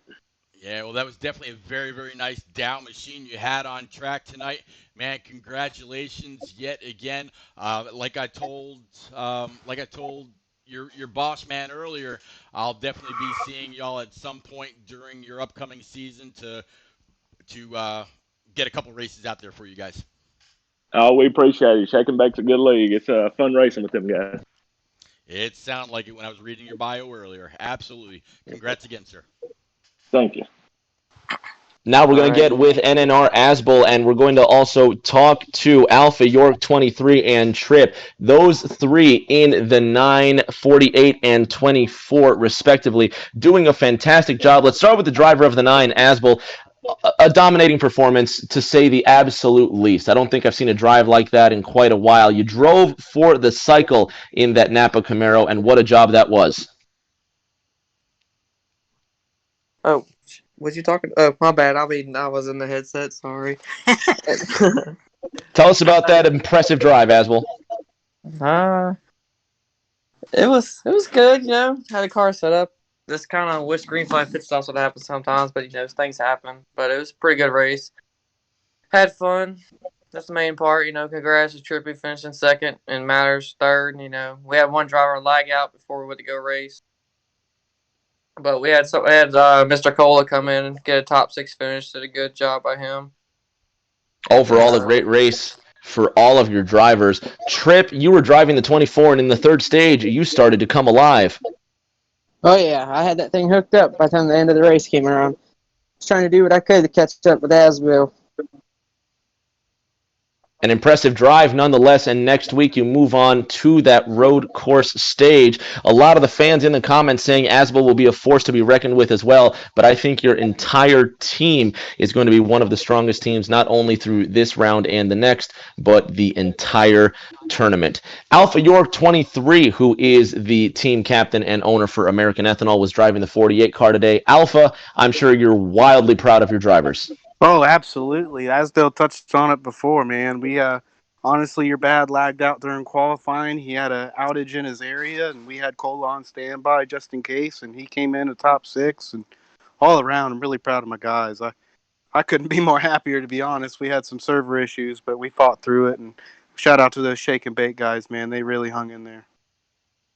Hung in there, they did indeed. Last but not least for the American Ethanol Series is going to be King Mathers, who drove the number 4 Bush Mustang to a top 5 finish. Mathers, we kept an eye on your blue Ford all race long. You kind of sat behind the action, and you really saw your teammate Asbel dominate the race. How do you feel about your team's chances in the road course round, Mathers? Yeah, Asbel has always had a strong car this year since I've raced against him, and I've learned a lot from him. But I just hung in the back, and a lot of cautions really screwed up my strategy. But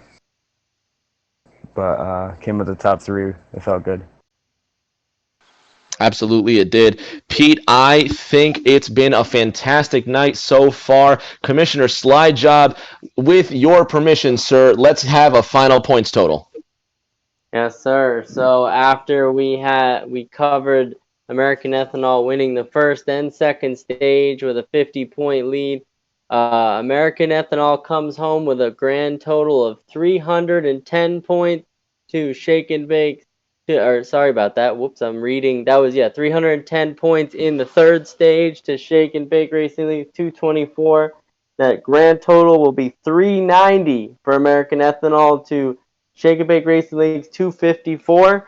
So American Ethanol being I believe, the third seeded team to move on to the round of road courses.